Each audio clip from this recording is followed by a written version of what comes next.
Okay, so we are going to call, I want to welcome you all to the State Route 37 Policy Committee meeting. This is the first time we've met in this big room. I was just here yesterday, not sitting in this seat, but somebody else was in charge and I was sitting off to the side. So this is a little intimidating, but between Drew and I, we're going to figure this out. Just want to let you know, because we do not have a quorum here in the room of voting members, we need 2 more folks to show up. We are going to be doing informational items only, so consent calendar will, until we get a quorum, we will not be voting on consent calendar. So with that, Drew, will you call to order or do roll call? Yeah, certainly. Good morning, State Route 37 Policy Committee. Supervisor Alfredo Pedrosa is absent. Supervisor Ryan Gregory, absent. Mayor Leon Garcia. Here.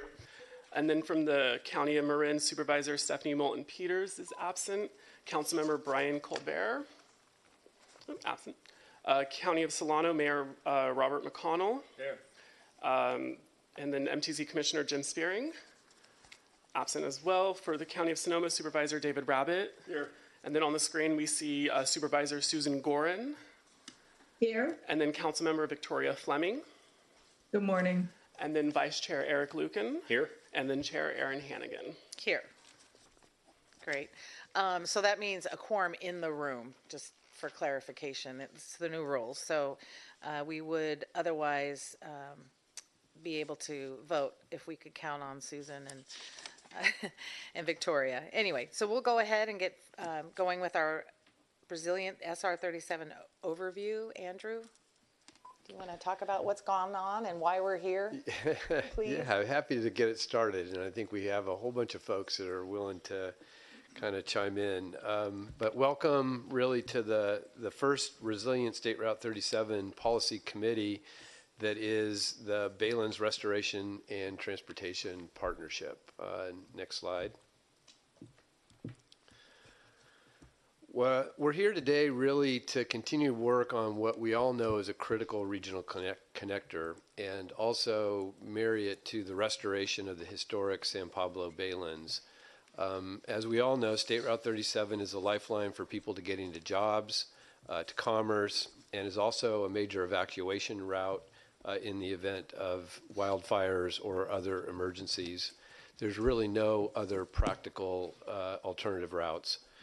We also recognize the importance of restoring and connecting the historic Baylands. So the Baylands, which we believe are a critical part of the Pacific Flyway and really do provide habitat for rare and endangered species. Next slide. In 2015, you all started with the 4 North Bay Transportation Authorities. You established a State Route 37 Memorandum of Understanding, which was really designed to expedite improvements to the corridor, really addressing the ongoing traffic congestion, the vulnerability to flooding and sea level rise, and with a commitment to advance the Baylands restoration as part of the efforts. You established this policy committee and oversight body to guide the effort, and I think it's really, recognition of the level of effort you all put in to putting the attention on a corridor that really hadn't seen it for a while. In 2017, based on extensive analysis, the program identified and the policy committee approved the interim improvements from State Route 121 to Mare Island as the program's #1 priority. Recognizing the need to address the congestion and the impacts on the Bay Area's historically disadvantaged communities in Solano County, folks were sitting in State Route 37 traffic as they tried to commute to and from relatively affordable housing areas into the work in Marin and Sonoma. This work was prioritized, but the commitment was also to continue working on the long-term improvements, and this group is still committed to that effort. Also in 2017, a group that's now known as the State Route 37 Baylands Group formed to support conservation and restoration of the San Pablo Baylands and to advise you all on State Route 37. In 2020, 2023, the Sonoma Creek and Petaluma River Baylands strategies were completed to inform restoration efforts in these areas, and we are using that work to help with our development of the transportation improvements. We also have the Novato Creek Baylands strategy, which is proceeding in a similar vein. In 2019, MTC and Caltrans joined, which became the Resilient State Route 37 program memorandum of understanding, and was later expanded to include SMART in 2023. Finally, in January of 2023, we established a partnership agreement between the California Natural Resource Agencies and the California State Transportation Agency, and also key implementing agencies, to form an integrated restoration and transportation team to commit to delivering the urgent near-term and long-term improvements in a way that's equitable and shows progress. Next slide. Our strategy for doing this work is concurrent delivery of the near and long-term improvements, integrating time-sensitive ecological enhancements into the urgent transportation project between Sears Point and Mare Island to address equity. We are going to have presentations on the transportation project as well as the restoration and adaptation projects today. And then we'll be talking about the first phase of the flood reduction project that Caltrans is working on. But first, I'd like to turn to my partner and Caltrans District 4 Director, Dina Eltwanzi, who's a key partner in this program, to discuss the expanded partnership program. Thank you, Director Vermeer. Good morning, Chair Hannigan and committee members.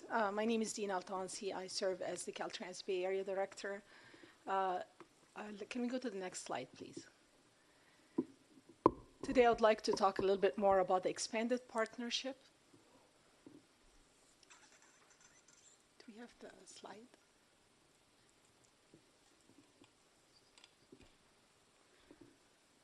Here we go. Thank you. I want to talk a little bit about the expanded partnership. As Andy mentioned, in January of 2023, a partnership agreement was established that includes CNRA, CalSTA, and key implementing agency. The idea is to formally integrate restoration and transportation and to commit to delivering both near-term projects and the longer-term projects in an equitable way along the entire corridor. The key purpose of the partnership structure is to elevate the environmental and the equity goals alongside the fundamental transportation goals. Also to ensure accountability to the affected communities around the corridor, and formally integrate Baylands Restoration's transportation equity efforts. What you're looking at here on the screen is just an abbreviated or a simplified version of what that organization structure looks like. At the very bottom of it, you're looking at the project and program teams, and they're primarily responsible for project-level work to advance projects, to manage functional leads for all technical areas. Their focus is mainly on transportation, ecological restoration, equity, and public access and communication. The level above that, you're looking at the project leadership team and the interagency regulatory coordination. And the members that are in that group are regulatory, land management, project managers, and planning level staff from environmental regulatory agency, transportation agencies, and also we have tribal members. The PLT, or what we call the project leadership team, assists the ESC, which is the Executive Steering Committee, in performing its duty and coordinating at the management level on funding, cost estimates, risk assessment, scope, budget, project delivery, and reporting. The IRC, or the interagency regulatory coordination, is focused primarily on the regulatory consideration and the land use management in reviewing project design, just making sure that we're abiding by all the regulations. The interagency coordination meeting for these two groups is happening on a monthly basis, so there's constant flow of communication and exchange of information. If you look at the level above that, it is the Leadership Committee and the Executive Steering Committee. The Leadership Committee is really a very important part of this whole expanded partnership. It includes a lot of the leadership from various agencies that really guide a lot of the improvements that we're doing along the corridor, and their participation has been very important and very effective for the corridor development.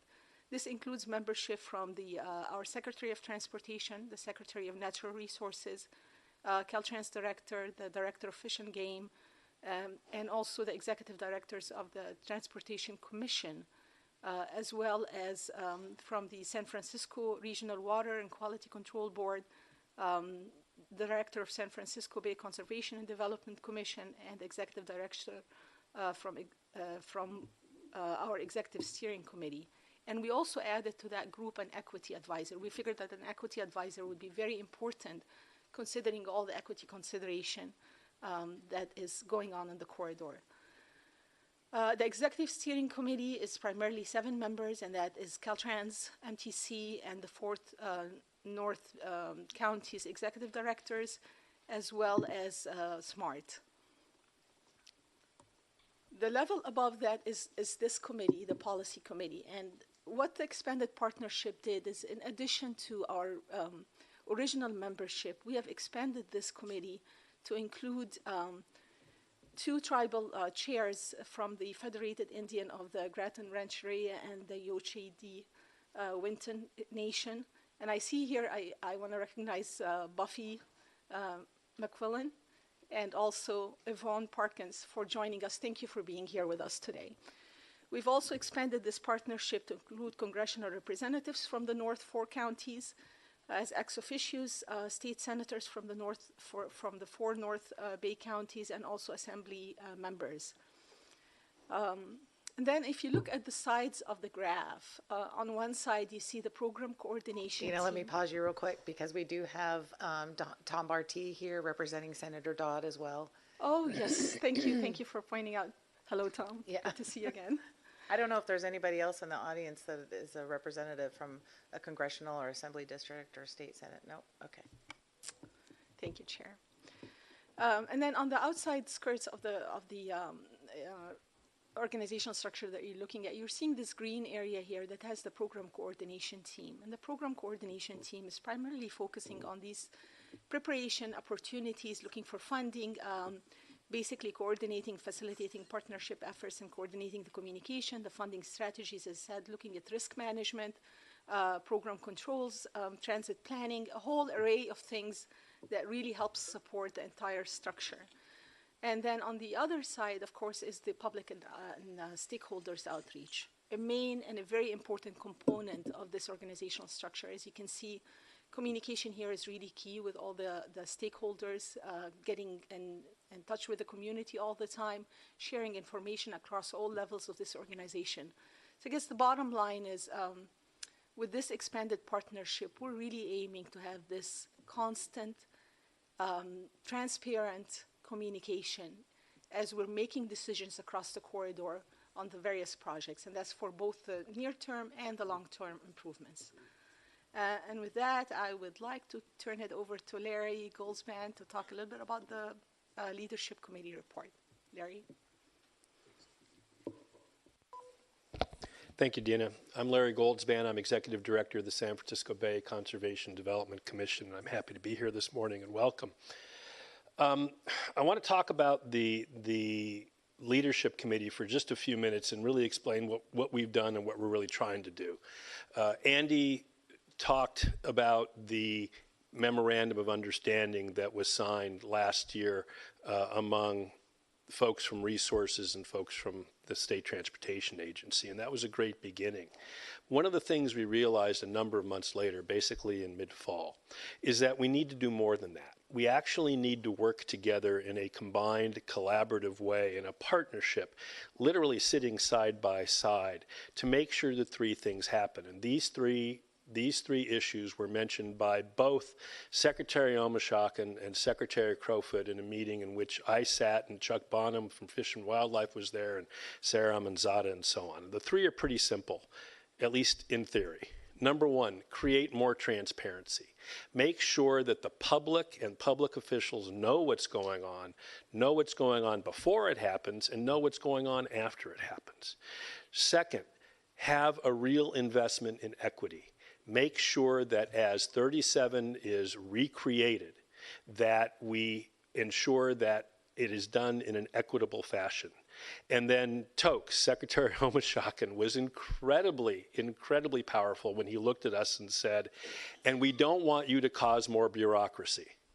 So there's a nice little, yin and yang there. And so our goal here, really, as the leadership committee, is to make sure that we are able to not only see what's going on, translate it into ways that the policy committee and the ways the public truly understand without bogging it down, but making sure that decisions are made in a way that provides equity and ensures transparency. And we were told in no uncertain terms that Secretary Crowfoot and Secretary Omashawkin firmly believe that you have to have both a near-term and long-term perspective, both a near-term solution and a long-term solution. And as Andy said early in his presentation, you need to be able to plan for them simultaneously so that it actually all works out. Because there's quite simply not enough money to do everything all at once, unless, the 7 of you want to win a Powerball and then donate it to the state of California. Has to be bigger than that. All right, well, we tried.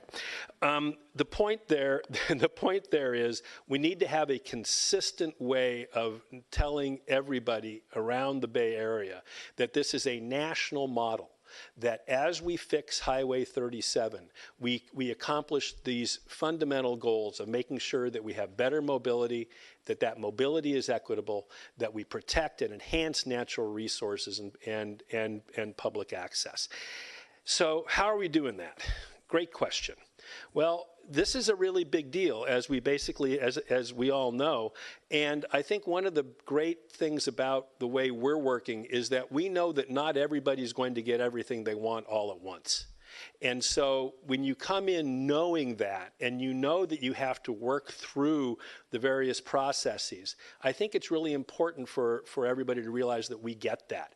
And the State of the Estuary Conference last Tuesday in Oakland, which brought together hundreds of staff members and interested parties to an annual event where we actually talk about the entire estuary, it was very clear from the Highway 37 presentation that we made, and that parts of which you will see today, that basically everybody understands that, which is really a lovely thing, that we have to work simultaneously, that not everybody's going to get everything they want, but the total will be far greater than the sum of its parts.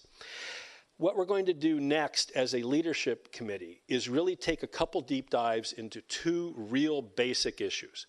The first is congestion and tolling.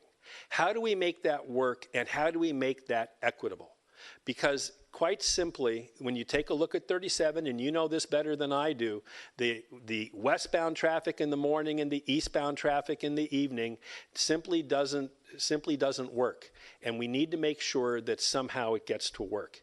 And second, we need to take a real deep dive in habitat restoration on the north side especially, and also the strip marsh, and how that works with tribal relations. Because we want to ensure that as we make sure that habitat restoration occurs, it occurs in a way that makes all Californians proud. And that's something that we really very much want to concentrate on. So we will be prepping for a July meeting with our bosses, the 2 secretaries, which was delayed from yesterday because, people have to take vacations and somebody had to be with the governor. That's the way it works in life. And so we will have that meeting in July. And then we've also started working together in terms of communications. You probably have seen, or maybe you haven't seen, that all the Natural Resource Agency participants, CNRA, BCDC, the Regional Water Quality Board, and the Fish and Wildlife signed on to a joint letter that we wrote in support of Caltrans' Multimodal Program Discretionary Grant proposal. And that was actually really, really important. And that's something that Secretary Crowfoot wants to make sure that we say every single time we talk to groups, which is that it's really important that the resources agencies are part of this because it expands the advocacy that would otherwise not be there without us. And that's really, really important. BCDC's also done the same kind of thing with the prioritization process pilot program that DOT has applied for a grant for. So with that, I just want to say that I'm more than happy to answer questions about this at any time. And we are really looking forward to continuing to work together as a team and actually bring together this group in a way that enables greater transparency. And one of the first ways we're doing it, and I'll end this way, is that we have actually started to distribute the first draft report of the 37 of the Resilient 37 program.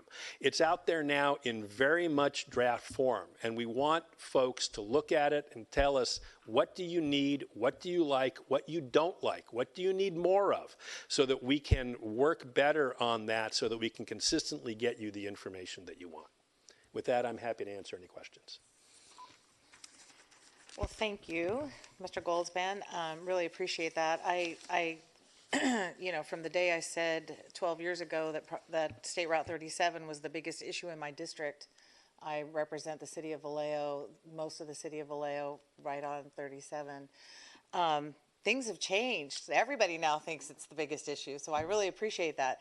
And I do fully understand and embrace the expansion of the work. Obviously, that was going to happen. We need everybody in this pool, and the more folks we can get, particularly decision makers, and the fact that we've got not only BCDC, but I think about our congressional and state senate and assembly leaders represented as well, kind of adds to that. I'm going to open it up. I don't know if we have any cards. Do we have public comment on? The expanded partners on the call. I would love for you to do that as well. If you don't mind, Chair Hannigan. So I'd like to recognize Jenny Calloway from the 2nd Congressional District, Rebecca Hermosillo from the 4th Congressional District. You can wave. Jenny, is that you in the green? I don't see your name. And then we have Buffy McClellan from there the she is. Federated Indians of Great and Rancheria. I hope I said your last name correctly. We have Tom Barty here in the room from the 3rd Senate District. Melissa Apoya, my apologies for mispronouncing your last name, for the Assembly District 12. Tiffany Jones from the Assembly District 11.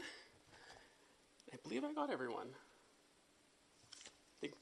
Speak up if I missed you. And then also, staff here informed me if you drive a gray Tesla, you're blocking the driveway. So just want to put that out there too. Back to you, Chair. All right, thank you. Public service announcement. I do have a question for you, though. I just heard, literally just heard, that Congressman Garamendi is put forward a bill to, I believe it's expand the San Pablo Conservation Area that would include State Route 37. Senator Dawes' representative, Tom Barty, could provide maybe just a little bit of information about, there's a timeline of comments. Are you familiar with this? News to me, but good to know. Yeah, I think, Let's work on it. I know, I Let's wrote it figure out what down. I will be calling John on the way home. And if you would give me a call afterward or just send me a note just to make sure I know what the bill number is and all that, we'd be happy to at least take a look at it. There's a lot of information we need to know. I'm assuming so. Yeah. I don't know if Tom wanted to say any, no. He's going to be silent today. All I can say is that Congressman Garamendi first promulgated the legislation in August of last year, and he's reached out to a number of members of the North Bay delegation, asking them for comments and feedback on areas of land that are contiguous to what he's proposed that might be included in the expansion of the footprint of this refuge area. And so the city of Vallejo has been asked to comment things like the south end of Mare Island, the dredge ponds on Mare Island, the Guadalcanal area, parts of the White Slough. Those were all mentioned as what might be considered in expanding this area. It'd be good to find out more information to see how that We'll find out what we can and we'll share. further impacts our work. So, positively or challengingly. So thank you. I really appreciate that. And I'm going to ask my board members if they have any questions. Yes, I just had another comment. Thank you. Leon Garcia, American Canyon, also ex officio board member of the American Canyon Family Resource Center, Community Parks Foundation. We're building an ecology center. You may be aware of that. It's very adjacent to the San Pablo area. I So- did a virtual site visit with Supervisor Ramos and the very good. executive director about 3 weeks ago because I couldn't get there. So we went around. They went around holding an iPhone like this with. Very so I good. could see it. Certainly, you got a bit of the picture there. It's over 400 acres of it. It's an area that, in the corporate yard, it was the city corporate yard, but the city has moved on to another site, so this is being leased out. It's right on the wetlands. There's a bicycle path, walking path adjacent to it. The Community and Parks Foundation is largely invested in environmental awareness education, so we have a mobile classroom. But right across the street from the courtyard is the American Canyon Middle School, about 1,000 students in there. Next to that is an elementary school. With a brief walk away is another elementary school. So we look at this as an opportunity to raise awareness with community and children as they grow up about it. And it's, I find it fascinating that it's the effort that's being done in San Pablo Bay and ours are very much interwoven and connected on the same values and issues. So we're happy to, I think, share information between the two of us in terms of how we might promulgate that information better to a broader base. Happy to help.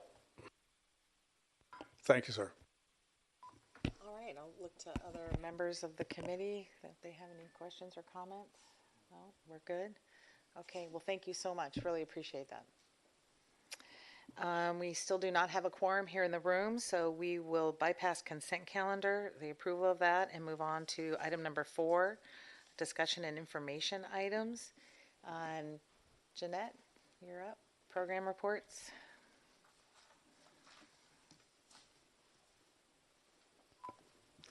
Thank you, Jeanette Wiseman. I'm the MTC State Route 37 Corridor Program Manager.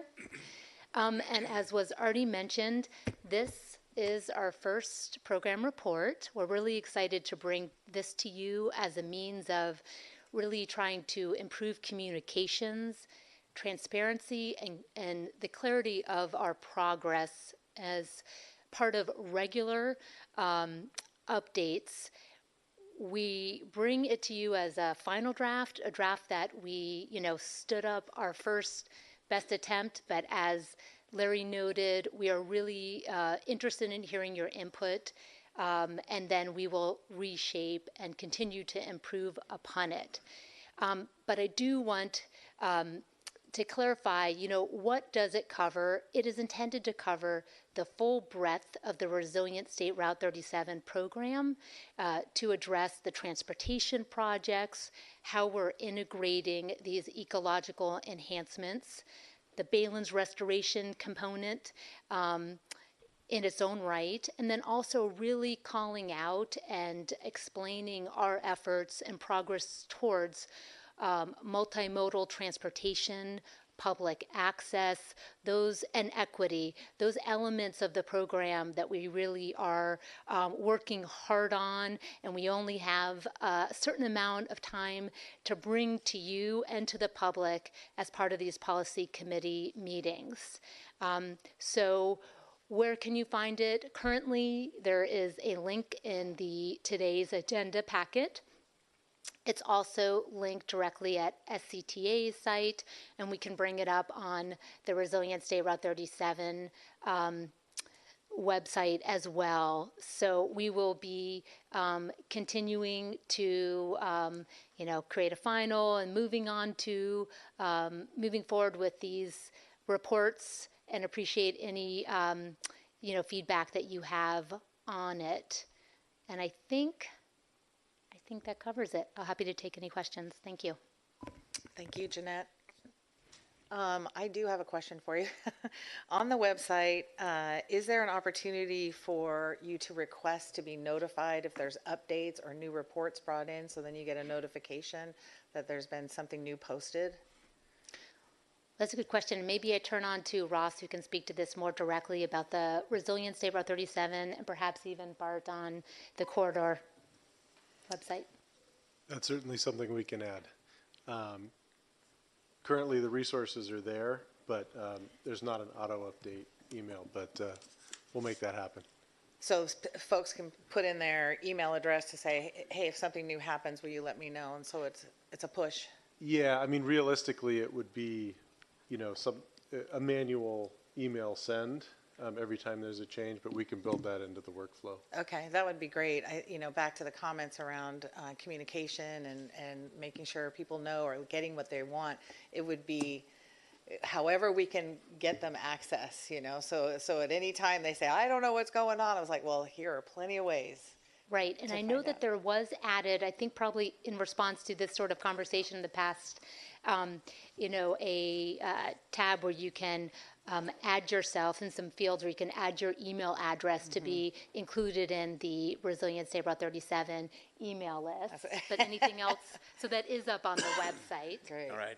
So I'm Bart Ney, and I'm going to be speaking a little bit later. But what she said, yes, we listened to you, Chair Hannigan, and we have been always coordinating the Caltrans website with Resilient 37 and also the MTC websites.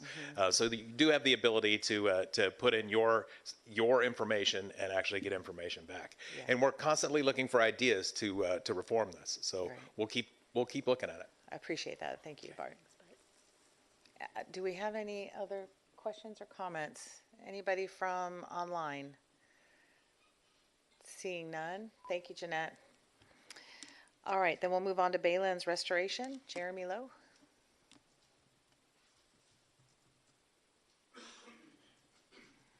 Good morning. Good morning. Thank you, Chair Hannigan and members of the committee for giving me the opportunity to tell you a bit about the restoration efforts that are going along in this Baylands. I'm Jeremy Lowe. I'm a senior scientist at the San Francisco S Institute. And as part of this, we've been working a lot with the MTC and Caltrans team, thinking about how to integrate the landscape with the road and what benefits the road can give to the landscape. Can I have the next slide, please?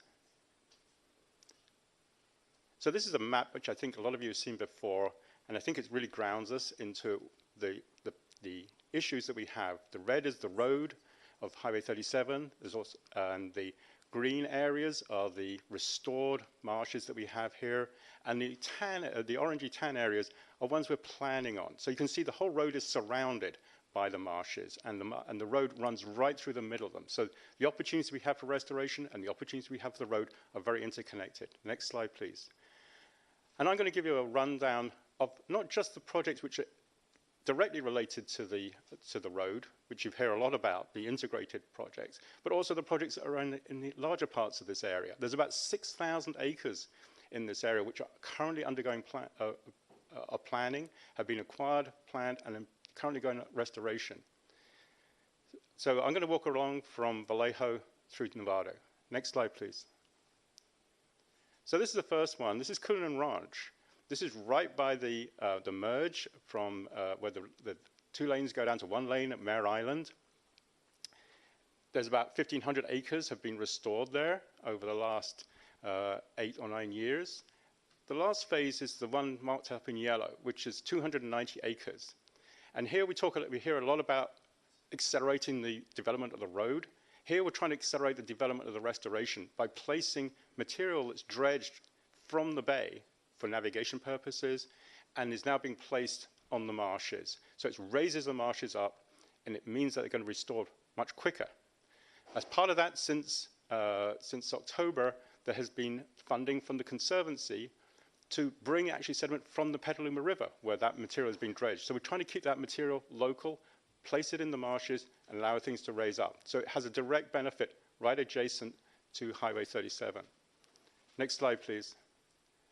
Immediately south of Cullinan Ranch, we have the Strip Marsh East, and I think we've heard a lot about this one, because it is an opportunity to restore the marshes south of Highway 37, which have been poorly drained because of various berms and canals that have been built across there.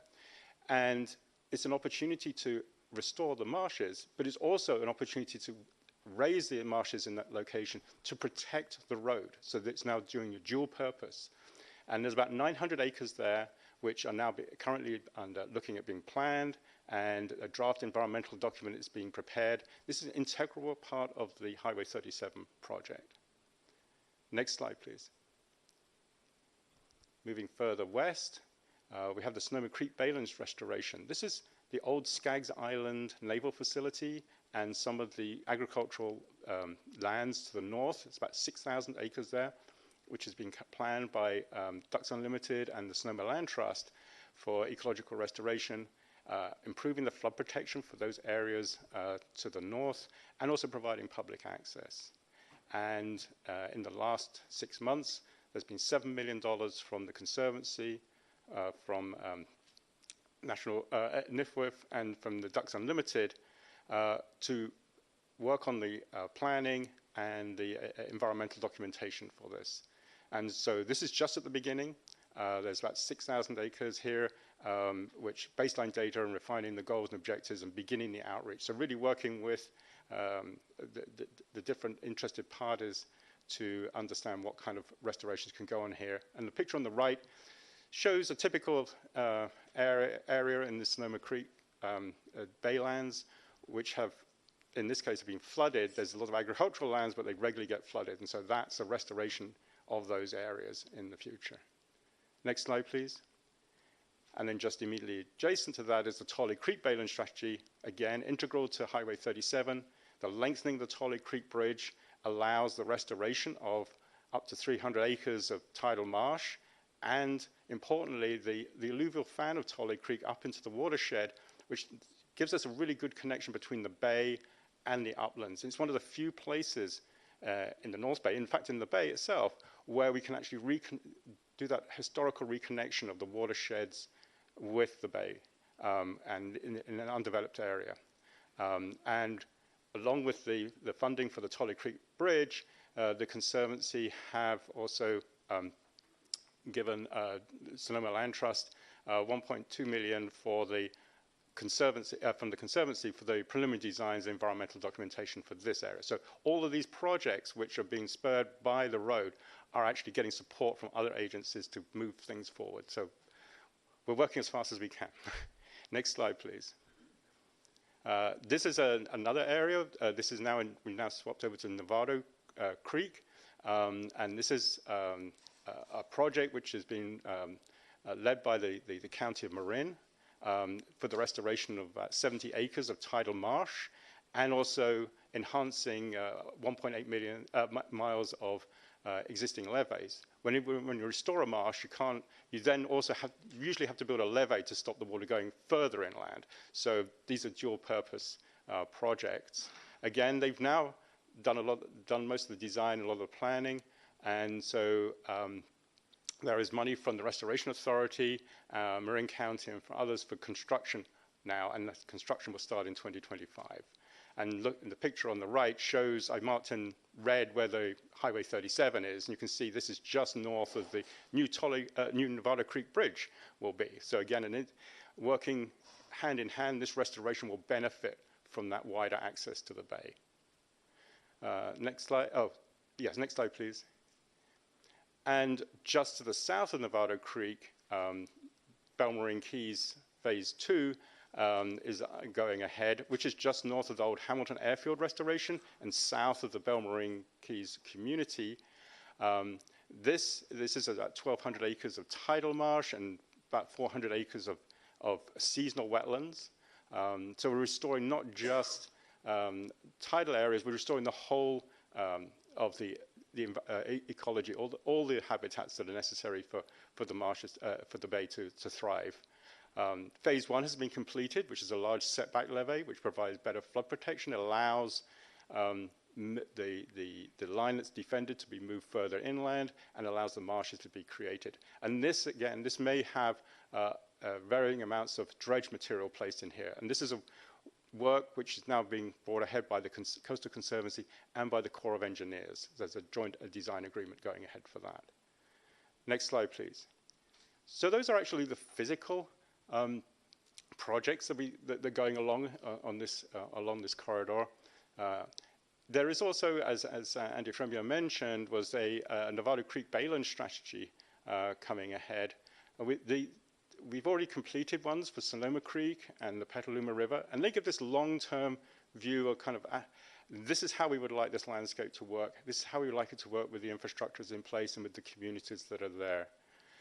Looking ahead, the Nevada Creek doesn't have that at the moment, and so we're working with money from the Bipartisan Infrastructure Law on a project led by the San Francisco Estuary Partnership with the County of Marin, with the Marin Audubon Society, looking to bring together all the interested parties, understanding the cultural resources and having a very early tribal involvement in what we'd like to see in this area, working with the major owners of the infrastructure, such as Caltrans, the MTC, and also the Nevada Sanitary District, and also other interested parties in this area. Trying to get this long-term vision, because that's been very useful strategies to have to leverage when we're going for funding for different projects, helping, I think, hopefully helping getting funding for the road as well as for the restorations. That strategy is just starting, and we expect to be completed by the fall of 2025. Next slide, please. And we talked about individual projects and bits and pieces happening in different places. And what really does bring them all together is the recently completed North Baylands Regional Conservation Investment Strategy, which has just been completed. And that really does bring that 30,000-foot view of this whole area. How do these individual projects come together to raise the ecological value of this area, that identify different actions that can be taken in the future, and also the priorities. And those priorities, I think, are going to help feed into this discussion about the prioritization of the segments for Highway 37, which we're going to hear about later. So this is a really important document which really brings together, ties together why we're doing things, and hopefully it will allow us also to evaluate how well we did things in the future. I have one more slide to illustrate the value of this larger area, and it's really to kind of show the power of all this joined up thinking and identifying those keystone places where we really need to work with. And Ariana Ricard from the Sonoma Land Trust, she's going to talk about this particular opportunity. Thanks, Jeremy. My name is Ariana Rickard, and I'm the Public Policy and Funding Program Manager for Sonoma Land Trust.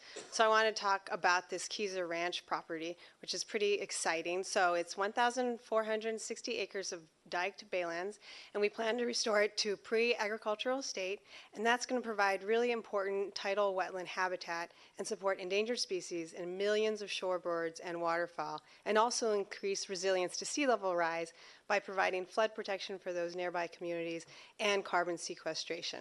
So like Jeremy was saying, you can see that red, it's sort of like a fish, but it is the heart, the keystone that is unlocking the rest of the restoration there, outlined by the Sonoma Creek Baylands strategy, which Jeremy talked about and Andy talked about, which is guiding our work in the Sonoma Creek Baylands.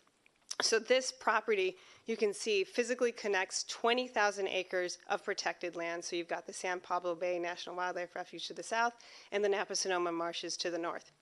So right now, Sonoma Land Trust is pursuing fee title acquisition, estimated costs of $13.4 million, and the expected funding sources are the San Francisco Bay Restoration Authority and the California Wildlife Conservation Board, plus some private funding sources. So after we acquire the property, we will hold on to it, do the management and stewardship while we figure out our restoration plans, and then after it's restored, we'll have the opportunity to transfer it to possibly the San Pablo Bay National Wildlife Refuge for long-term management and stewardship, and they might be able to work on that in partnership with the Federated Indians of Great and Rancheria. So this is a property that we've been pursuing for many years, as you can see, since it's right there in the center, and we're pretty excited, hopefully, that we'll be closing on it soon. So I think that's all we had, so we're here to answer any questions. Great. Well, that's good news. Thank you, Ariana. I appreciate that. Jeremy, I did have a question. You asked that on the, maybe you go back a couple of slides where you show that's fine. Maybe one more. Well, as you're looking at strategies, and you ask the question very broadly, what do you want to see? What are some of the things you expect to hear? Like, one of the things I wrote down was trails, access. Oh, yeah. So just putting on your thinking cap, what are some of the things that people would say, aside from just restoration? Well, there's restoration is obviously, or or the restoration of that landscape, which includes not just the habitats, but also includes the access to those habitats as well. There's a balance between allowing lots of people through habitat without disturbing it, but we do need to provide access and people to enjoy these new habitats. So that is a part of the strategy, is to think through not just where do we do the restoration, what changes the infrastructure, what infrastructure do we have to protect, how do we allow access to those areas is important as well.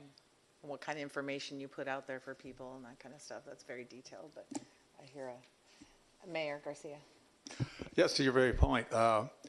American Canyon, the Waste Management Authority, for years controlled the dump.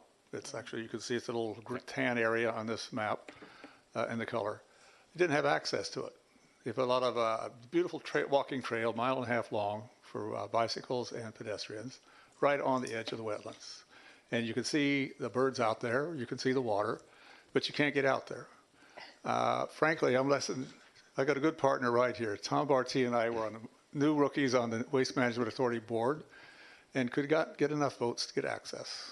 So I showed Tom, come out here, look at a project we could get done. Based on tonnage, that's the vote. American Canyon is small, 4%. They're 49% because the hill is large, and we got access. The gate is now open. You have all the trail, the maintenance roadway around the waste, the dump, that you now have access to. On a bicycle, you can walk it. Actually, there's access for horses as well.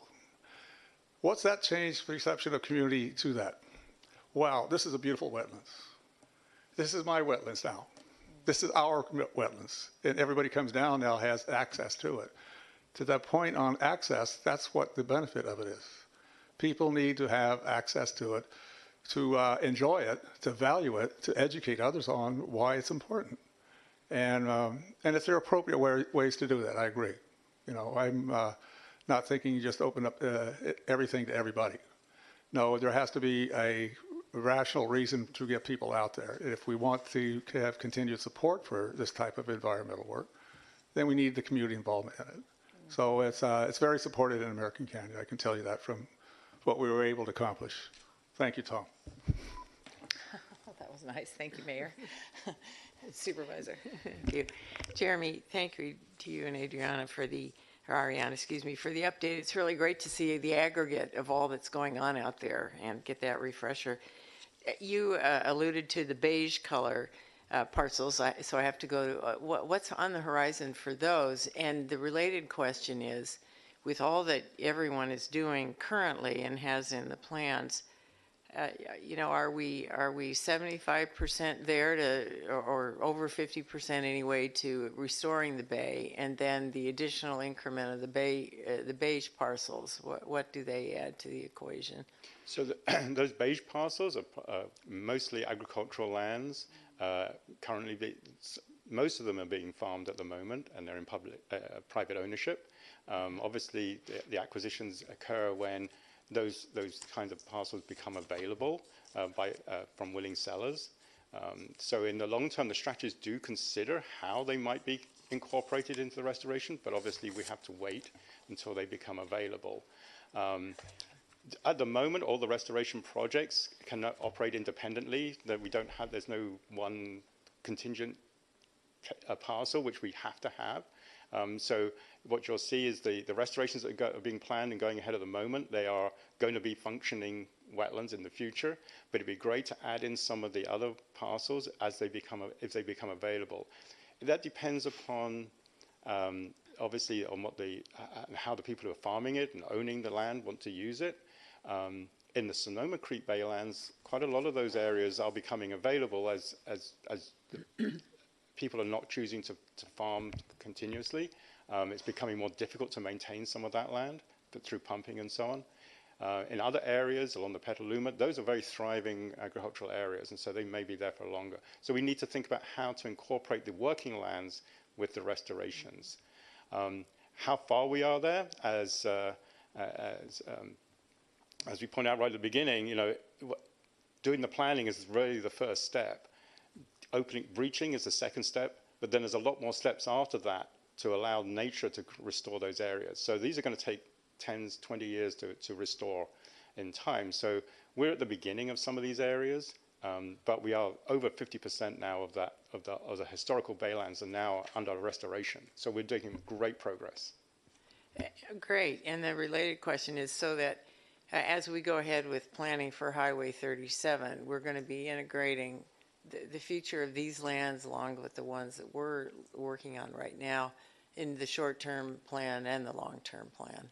Is that the thinking? Yeah, there are opportunities in the short term, but particularly as you get to the sea level rise project for the road, which raises it up onto the Pile Causeway, that really does open up areas, in particular in the Novato Creek, the Baylands. That does open up several thousand acres of restoration, which then can connect to upland areas as well as to the bay. So that's a big opportunity that this Highway 37 is really going to help accelerate. Great, thank you. Good question, Supervisor. I appreciate that. I've enjoyed watching Cullinan Ranch over the years. Since the restoration, the majority of the restoration has occurred. Just watching it naturalize and be populated by all different species, bird species, etc. If you spend enough time on 37, you get to watch it grow. So I can only imagine how wonderful it's going to be on both sides of the road in the future. And I would just like to point out that Hamilton Wetlands is a really good, which is right down in Nevada, by Novato, is a really good eye to what can the restorations and the public access and the flood protection combined together will really look like. There's a very good trail along there, and there's the restoration is occurring. It's recent enough to kind of see that it's still a work in progress, but it has great value for the birds there and for the wildlife. And that's what we're kind of replicating around those areas. So if you want to see a picture of the future, I would suggest a walk down Hamilton Wetlands. I think that's a great opportunity that we're trying to emulate in this area. Appreciate it. And if you want to see that, give me a call. We'll go for a walk or a hike together in Novato. Oh, I'm game. I'm game. And just to finalize, that has really brought the community together, and there is stewardship of that, which you're building, and that's what we really need: the stewardship from the community, rather than, having to do specific projects to keep things moving. It's the stewardship of the landscape we need. It's wonderful. Any other questions? Anybody online have a question or a comment? Oh, okay. I think we are ready for public comment. All right, so for public comment, we'll start with Councilmember Pat Eklund from the City of Novato. I've permitted you to speak. You may start when you unmute yourself. Whoops. Did I do that right? Allowed to talk. My apologies. Okay. We should be in order, Councilmember Eklund. Can you hear me now? Yes. Okay, great. First of all, great presentation. I've been following the North Bay Restoration, when I worked for the Army Corps of Engineers, and then the 35 years that I worked for the U.S. Environmental Protection Agency. And I happen to have had the honor of being mayor of Novato when we actually broke the dike at Hamilton. And so I've been involved in this for a long, long time and have a real personal and professional investment in this. I was really surprised to hear about the Novato Creek Baylands strategy. I haven't really heard anything about it. I'd like to get more engaged in that.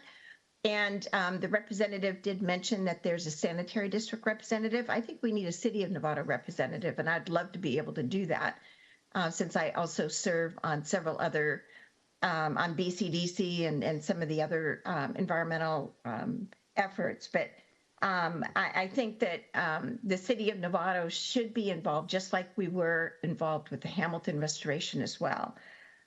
So it's just not the sanitary district. It should be the city as well.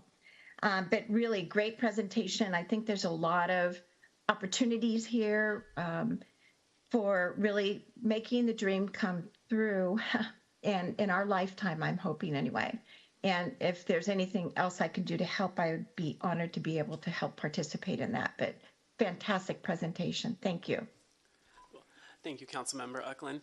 Next we have in line is Michael Baldini. I have permitted you to speak. You may start when you unmute yourself. Yes, good morning. Thank you. A couple of questions. Number one, as much of this marshland is restored and recovered, what is the loss to the property tax rolls as the private ownership is reverted to trust and then eventually handed over to public agencies? What is the loss of tax revenues? And secondly, very fine representation of the area, but there's no private users of this Highway 37. So I'd like to nominate, I know I'm not in position to nominate, but I'll nominate my wife. She drives it every single day. If she can't do it, I will. I drive it two times a week. And it is something that definitely needs to be fixed. And I'm glad that all of you recognize that fact on Highway 37. Thank you very much. Thank you, Mr. Baldini. Next we have in line is Kate Powers. Kate, I have permitted you to speak. You may start when you unmute yourself. Thank you. I appreciate the presentation by Jeremy and also Supervisor Moulton-Peters' comments. I think it's really important while we are looking at the integration of the restoration with the transportation improvements, that we look at how we can invest and fund the timeline, the full timeline of the restoration and the stewardship and management after the restorations have been completed as part of investing in this overall project. Thank you. Thank you, Ms. Powers. And last we have in line is Paul Thies. Paul, I've permitted you to speak. You may start when you unmute yourself. Hi, can you hear me okay? Yes, perfectly. Okay, thanks. My name is Paul Thies. Sorry about the name, unless you speak German.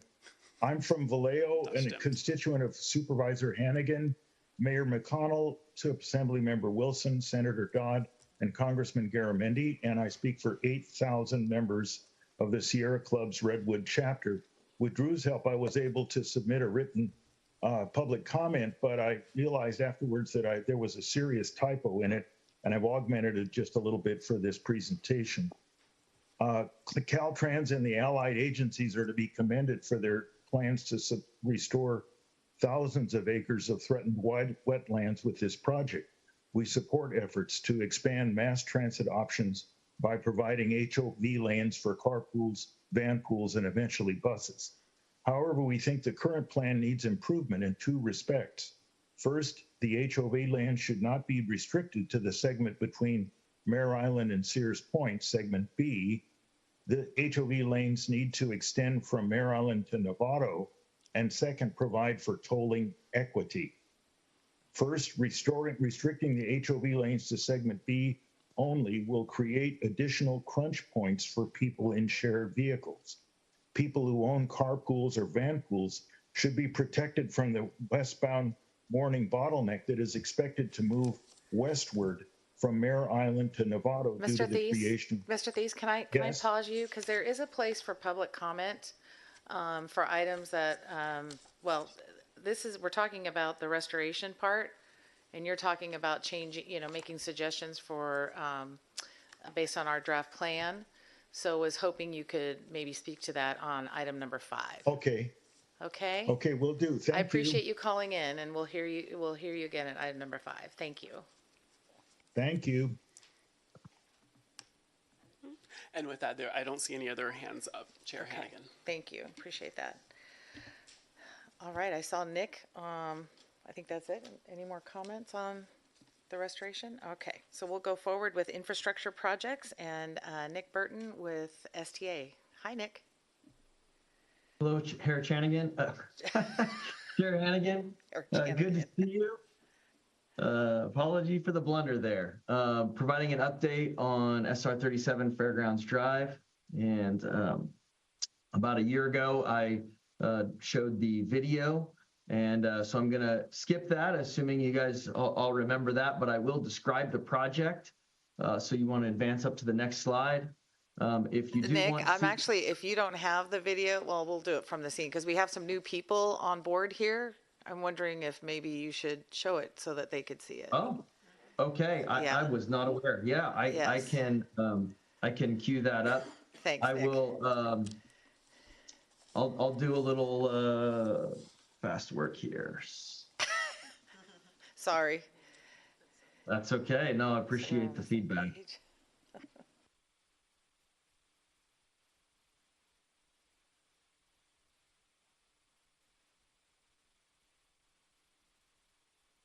All righty. Now let me work on sharing.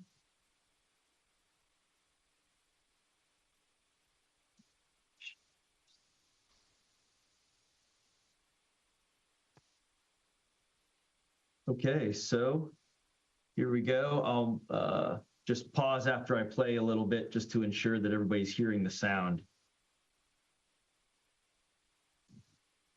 SR 37 Fairgrounds Drive Diverging Diamond. Was that coming through well? Yes. Yes, Nick. Yes. Okay, great. Interchange, or DDI project, will improve safety and multimodal access while adding capacity to support decades of future growth. Traffic studies of the Fairground Drive corridor show that construction of a DDI will reduce congestion and improve traffic flow. Pedestrian crossing times will be faster and safer, and walking distances from transit will be shortened. Many drivers report that DDIs are intuitive, and here's how they work. Drivers crossing the highway on Fairgrounds Drive southbound towards Six Flags will go through a traffic signal, cross to the opposite side of the road under the bridge, and then cross back over again through another traffic signal. Clear signage and striping ensure that vehicles follow the correct path. Traffic traveling northbound on Fairgrounds will do the same thing. At the first signal, they cross to the opposite side of the road, go under the highway bridge, and then cross back over again as they leave the DDI. Vehicles turning onto the freeway will have a free movement without stopping. This allows a lot more vehicles to move through the interchange than a conventional interchange configuration, and it helps reduce wait times. Vehicles exiting the freeway will be controlled by traffic signals to allow for safe merging of vehicles and safe passage of pedestrians within the crosswalks. Bicycles travel through the DDI in marked green shading bike lanes and remain to the right of vehicular traffic. Pedestrians will travel through the barrier-protected center median and cross at the signals at each end of the DDI. All crosswalks are protected by traffic signals, helping to improve safety. This shows where the new bus stop will be located and how the bus will travel through the intersection to get to and from the bus stop. This project is brought to you by the Solano Transportation Authority, Caltrans, Solano County, and the City of Vallejo.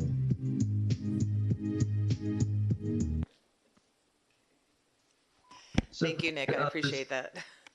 Yeah, absolutely. Glad I could pull that up quickly. We could resume. Yeah, so this diverging diamond interchange is what this is called, and it really is innovative. There's one in the state of California, several more coming. Recently, NPR actually published an article about these interchanges, the innovation, but really the just tremendous improvement, not just with vehicle throughput, but also safety, vehicular and bicycle and pedestrian. It is so innovative, and I'll explain the reason why it's so innovative.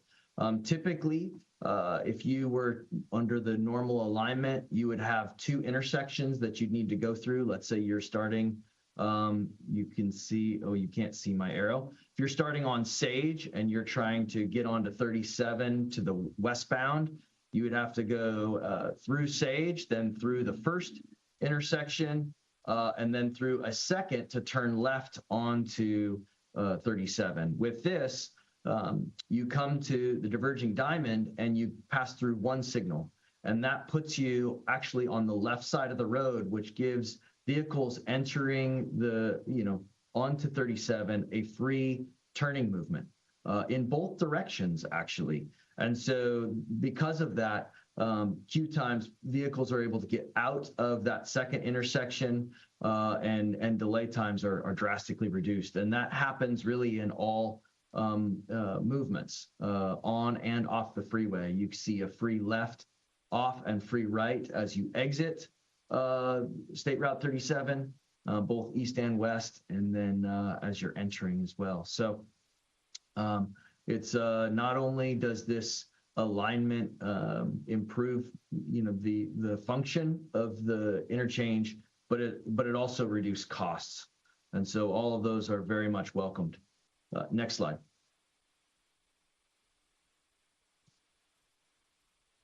You see here just kind of all the benefits listed out, not all, but the highlights. I've mentioned most of these. I do want to highlight how, excuse me as my lights went out. I do want to highlight how the congestion is so substantially reduced that right now calculations show around 600 hours of delay at peak, and those are anticipated to be reduced down to 30. So that's a tremendous reduction in congestion. Then it's at a critical point, right? Gateway to City of Vallejo, Six Flags, which is the largest youth employer, and serving commuters to and from Napa, and really even along the corridor as queues exiting the freeway can back up. Or excuse me, I keep saying freeway, but the state route can back up and create some congestion there as well.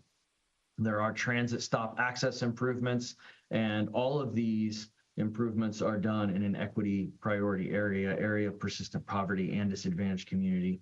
So the state, federal, and local all recognizes this area as an area in need. Next slide. Right now, we have estimates for construction, our total costs with the construction contract and construction management totaling just over $25 million. And as of right now, we believe we're fully funded. The county is going to their board in under a week, and they will hopefully approve the funding agreement. And then after that, subsequent to that, and the right-of-way certification from Caltrans, we will be out to bid. And so that brings me to the next slide, which is the schedule.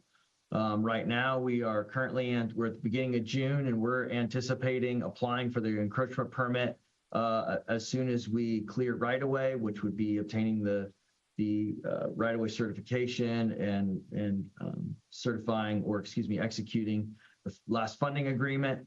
Then we'll be out to bid. We anticipate construction likely starting in October. Right now, we're anticipating a groundbreaking in September. And so we want to try to have the contractor on board to have that event. And so that's the current schedule for that. Construction is anticipated to last 1 year. And then if this schedule holds, the project will be open to the public the end of October 2025. Next slide, it just basically questions, here to answer any questions if there are any. I appreciate your update, Nick. Do we have any questions here in the room? Don't see any. And then anybody online have any questions in regards to the divergent diamond? No? Okay, thanks, Rebecca. Any public comment? Actually, Daryl Halls has his hand up, so I would like to recognize him. So we don't see everybody that's actually logged on. Is that what you're saying? No. Oh, okay. I hold that power. Oh, I like that. Good morning, Daryl. Hello, Chairwoman Hannigan. How are you? I actually just wanted to make a comment, and it was pointed out by Andy, and it's very appropriate. I want to thank BATA for their funding support for the project, because without that, we would not be advancing it so quickly. So I wanted to acknowledge BATA as a partner as well. So they're playing a key role with the bridge toll. Other than that, I'm happy to answer any questions. Okay. I think we're good here in the room. I don't see any hands up on the screen. Any public comment? Nope, I do not see any hands up for public comment. Okay, great. Information only. This is great. We're looking forward to the ribbon cutting, or the groundbreaking and the ribbon cutting eventually.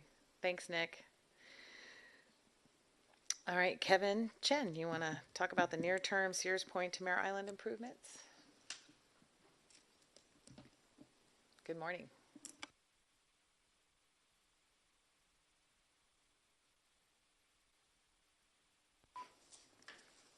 Good morning, everyone. My name is Kevin Chen, staff at the Metropolitan Transportation Commission. I'm actually very delightful to be joined by Javier Fernandez of the California Water Boards today. He'll be covering part of the presentation. So I'm here to provide an update on the Sears Point to Mare Island Improvement Project. This is one of the near-term improvements on this corridor. Next slide, please. So here are some of the major updates on this project. First is on the overall project cost. The current estimate is at about $500 million. This has been revised upward to really account for the Tully Creek Bridge replacement and the strip marsh enhancement work that we've made a little bit more progress on in the last several months. And also happy to share out that we were recently awarded $20 million from the US DOT Protect grant program.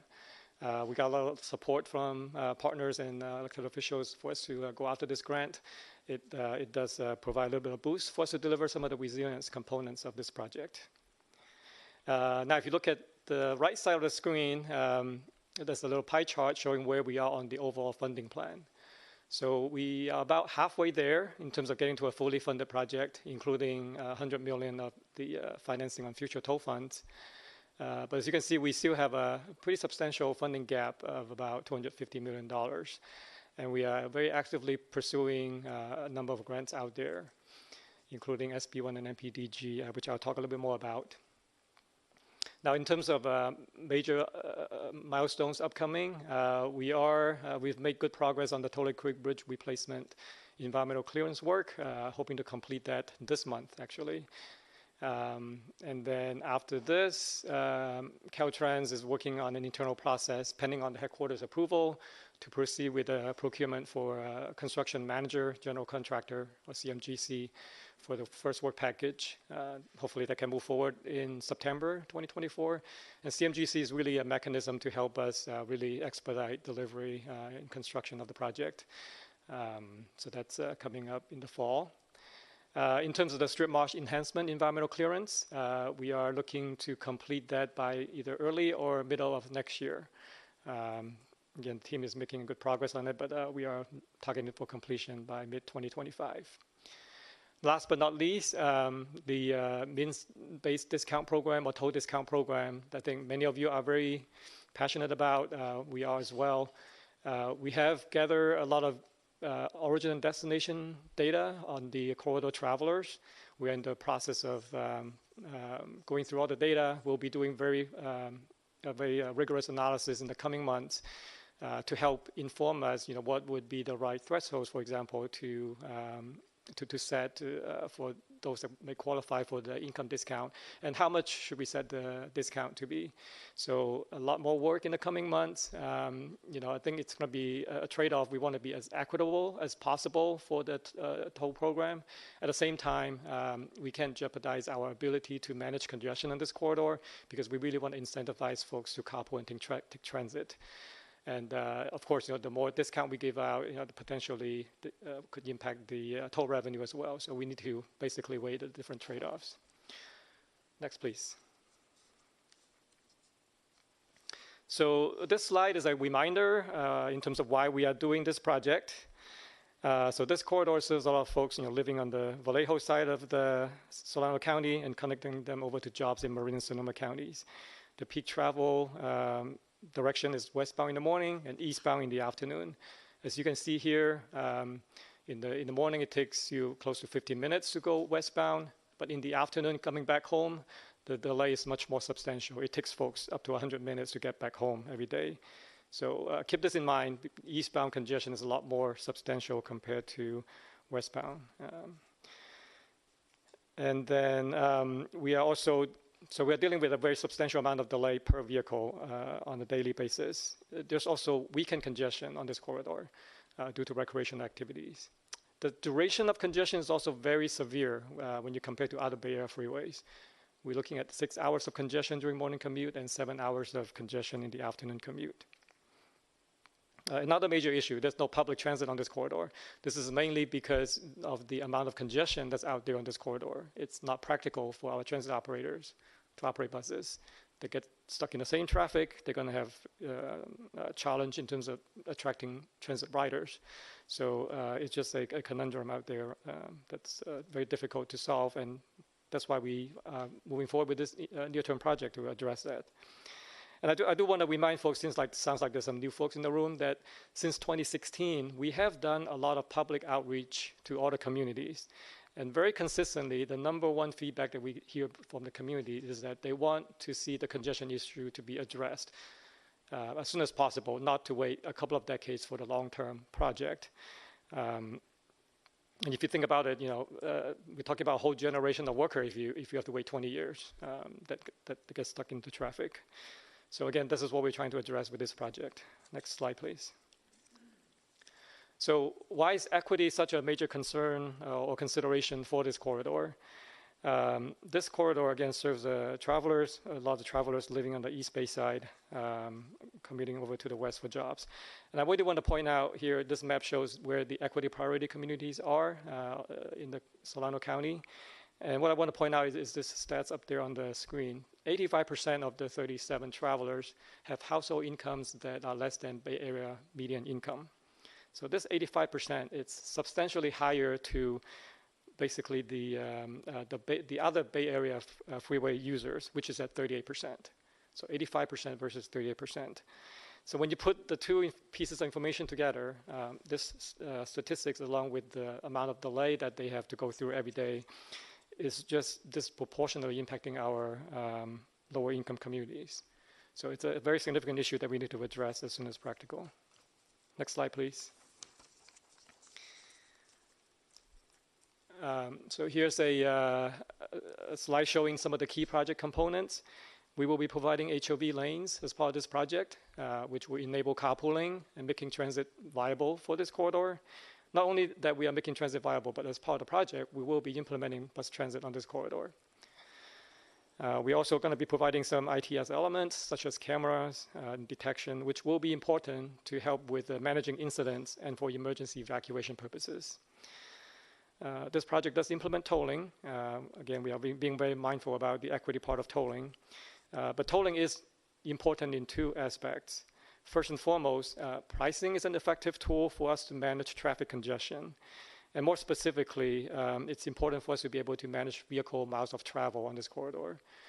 With this project, with the new, with SB 743, VMT is really a significance criteria in the environmental process.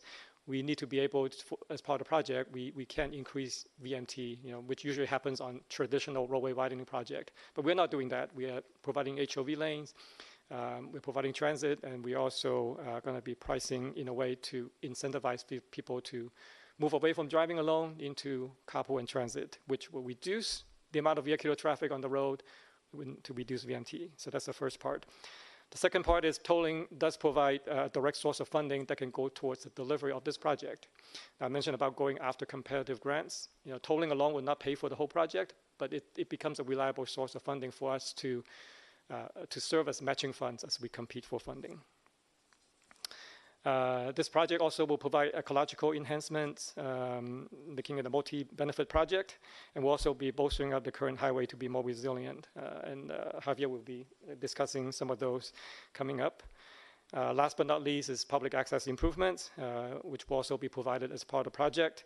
We have identified a number of opportunities to date through our project partners and outreach to the communities, and we'll be vetting those a bit more during the final design and the permitting process with BCDC.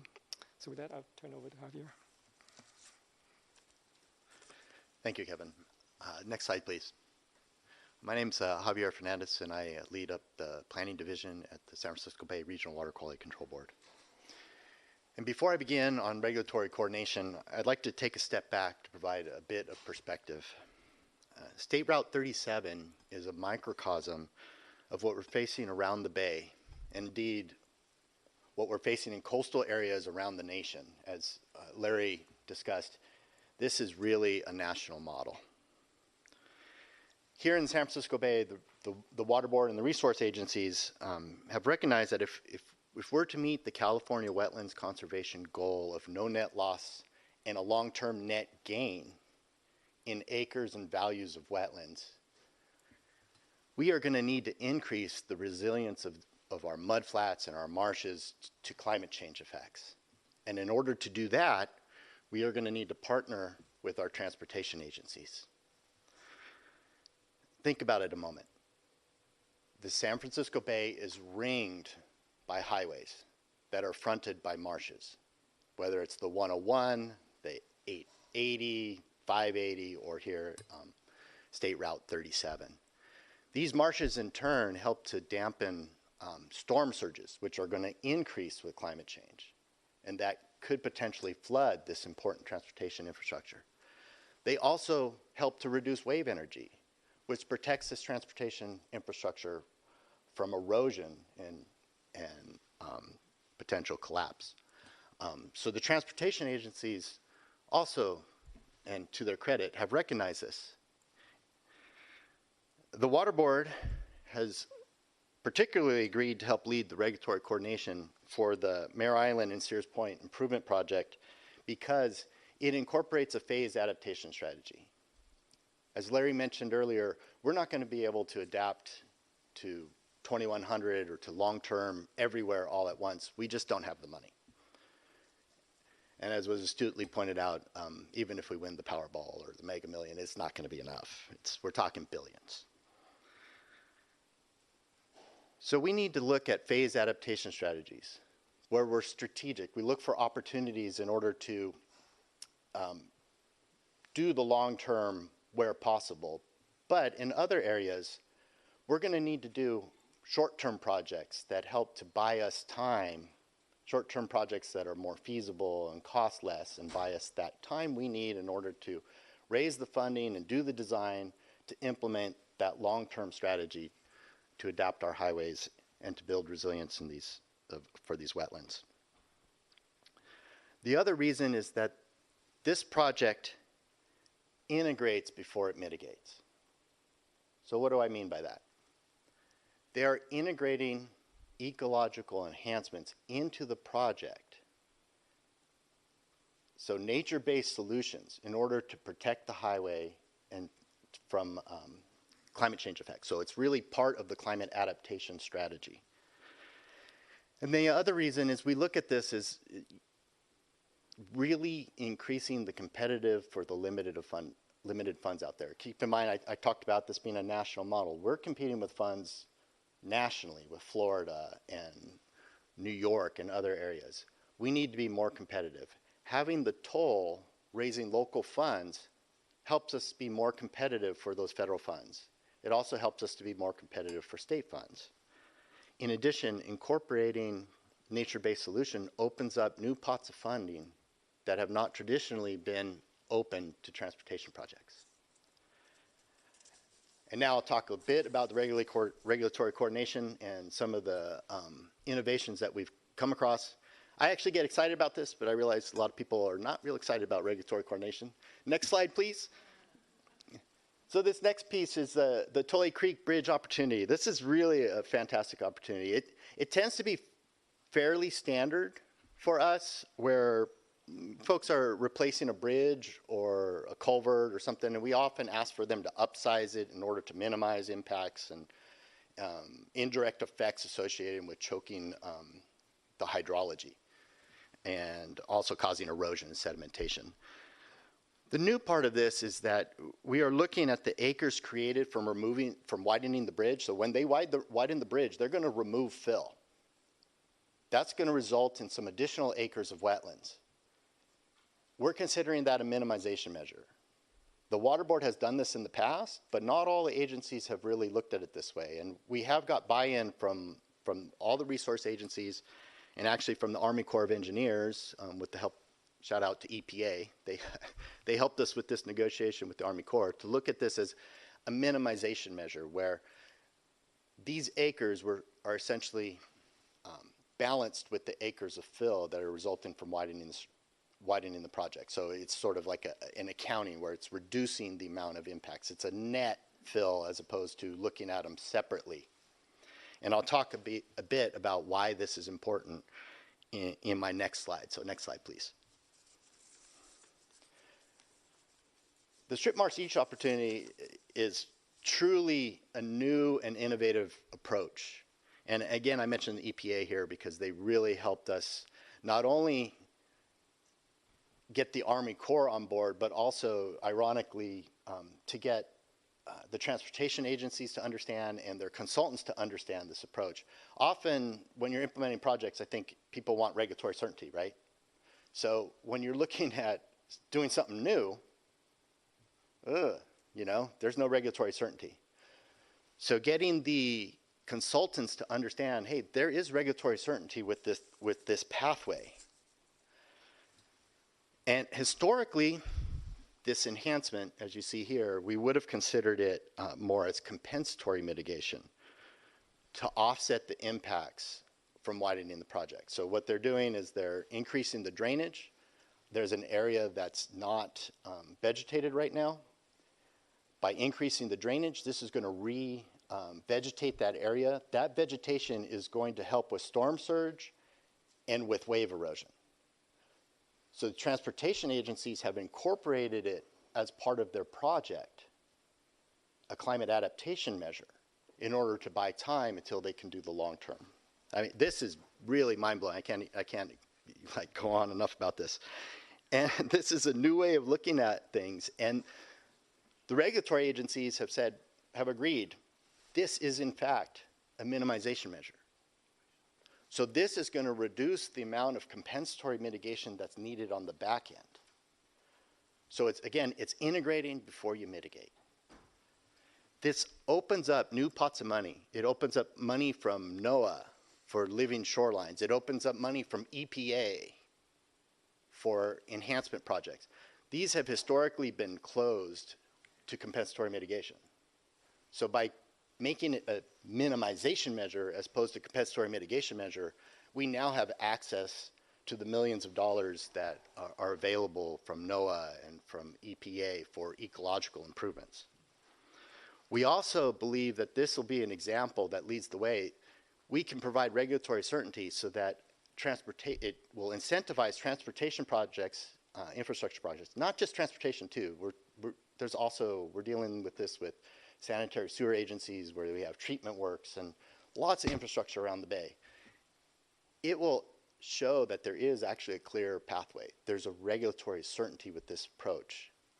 And with that, we're hoping that it incentivizes folks to look at things differently and to incorporate nature-based solutions as they move forward rather than after the fact. So with that, I'll turn it back to Kevin. All right, thanks, Javier. Next slide, please.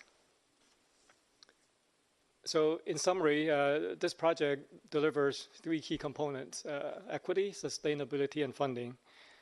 First, in equity, with this project, we are going to be substantially reducing the delays that our travelers are experiencing by more than half once we complete the project. So that's a very substantial improvement to people's quality of life. And I guess in terms of tolling, we are going to be developing a means-based discount program so that they can also help offset some of the equity concerns for tolling. Sustainability, Javier mentioned about a couple of those very specific examples on Tully Creek Bridge and Strip Marsh East. We are also, as part of the project, we're going to be reducing vehicle miles of travel, which is going to be contributing to VMT reduction that's consistent with regional and statewide goals. We are also going to be, as part of the project, going to be bolstering up the current highway pavement, if you will, because it does go through regular subsidence because this highway sits on a very thick layer of young bay muds, so that we can keep it up and running for as long as we can while we work towards a long-term solution. Last but not least is funding. With tolling, it's going to be able to provide direct funding not only for the near-term project, but any net excess revenue could go towards the outer corridor improvements and help us make headways for the long-term improvement project. Next, please. So earlier in the presentation, I showed you that pie chart that we still have a very substantial gap in the funding plan. And we are going after a number of discretionary grants, both at the state and federal levels. Those grants are very competitive. because we are competing with a lot of folks going after the same pot, especially these days. And what we've learned in some of the recent debriefs, we have not, while we've been successful in securing some of the funding, like the 20 million funds from the Protect grant that I mentioned earlier, as well as the 50 million from LTCAP grant from CTC earlier this year, we also fell in short on some of the major grant opportunities, such as the Solutions for Congested Corridors and the Trade Enhancement Corridor and the CTC, as well as the federal program for multimodal project discretionary grant. And one of the big lessons that we learned from the debriefs in talking to our staff is that they are looking to be the last dollar in when they consider awarding funds to a project. And when we have a significant gap in our funding plan, if we say we're going to go after this grant for this amount and then another grant for a different amount, we basically show that we have uncommitted funding, which makes us not as competitive compared to other applications. So to tackle that, we've come up with a phased delivery approach for this project, such that when we go after grants in the future, that we can, with the grantor coming in, they could be the last dollar in for us to deliver something and start working, start doing delivering construction out there. So we do want to make sure that the phasing have to make sense. So that's why we are thinking about doing one direction at a time, be able to fully build something out. So it has to have logical terminus, have independent utility, and be able to provide the user benefits that we intended to provide. Now, let's see. I mentioned earlier in terms of the level of congestion that's out there in the eastbound direction is much more significant. That's why in our in our phase approach, we do want to prioritize the eastbound direction first. Actually, our very first phase is to replace the Tolley Creek Bridge, as well as to provide some intersection improvements at 121, which is pretty much fully funded, again, with the 50 million that we received from the CTC earlier this year, along with some SHOP funds from Caltrans, that we can go ahead with that, delivering the first phase. Phase 2 would be to complete the eastbound direction improvements. That's to build out the HOV lane, to provide a new toll lane, implement transit, provide public access, deliver the Strip Marsh East enhancements, and so forth. And so that goes with phase 2. And then phase 3 is to complete the rest of the project in the westbound direction. So that's our proposed phasing plan to be able to deliver the overall project. Next slide, please. Here's just an illustration of the proposed phasing. What's showing in red is phase 1 to replace the Tolley Creek Bridge and improve the 121 intersection improvements. Phase 2, again, focusing in the eastbound direction, and phase 3 in the westbound direction. Next slide, please. So just some common questions that folks may be asking about this phased approach. It doesn't really change our project. We are still trying to deliver the same project. What really changes is our approach to go after these competitive grants. And I guess the other thing that's worthwhile mentioning is that tolling will be implemented when we complete one direction. So for example, when we complete the eastbound as part of phase 2, tolling will initiate for that direction. And similarly, when we complete the westbound direction, tolling will start for the westbound direction as part of phase 3. Again, the full project will be delivered. We don't anticipate major changes to the project schedule. The project schedule actually is going to be more driven by the availability of funding. Now, for this kind of major projects, I think you all folks are familiar that it's very common for them to be delivered in phases. The Marine Sonoma Narrows HOV lane project, for example, I think had 12 phases that was delivered over the course of maybe 20 years or so. So it's very common for this kind of major project to be delivered in phases, because that's the reality. We don't get all the funding all at once. Last but not least, we are very much committed to delivering transit, the Tolley Creek Bridge replacement, and Strip Marsh East. So none of those are changing as part of this phasing plan. Next, please. So this is my last slide. Just wanted to share out that we recently submitted an application under the USDOT MPDG program for $130 million, submitted last month. So that includes the rural infra and mega programs. Fingers crossed we can get something later this year. And then later this year, we'll also be, we also plan to pursue the Senate Bill 1 under the CTC program. That includes the solutions for congested corridors, trade corridors, and the local partnership program. So we'll, pending on the outcome of the MPDG grant, we'll have to strategize on the appropriate funding amount to seek for.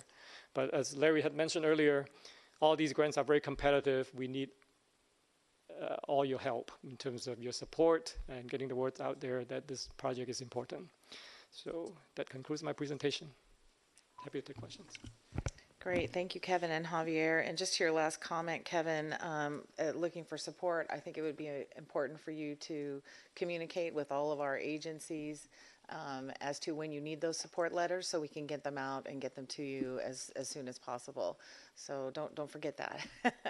And Javier, there was a lot of ahas up here, at least me, and I think Supervisor Moulton Peters would tell you the same thing about your statement around how the agencies are the regulatory agencies are looking at wetlands and conservation in a different way, and you know, obviously accelerated by climate change and sea level rise, and we you know, this utopia world we now live in is going away fast, and how do we, you know, grab on and support the environment but also make our lives a little easier as human beings. So I really appreciate that.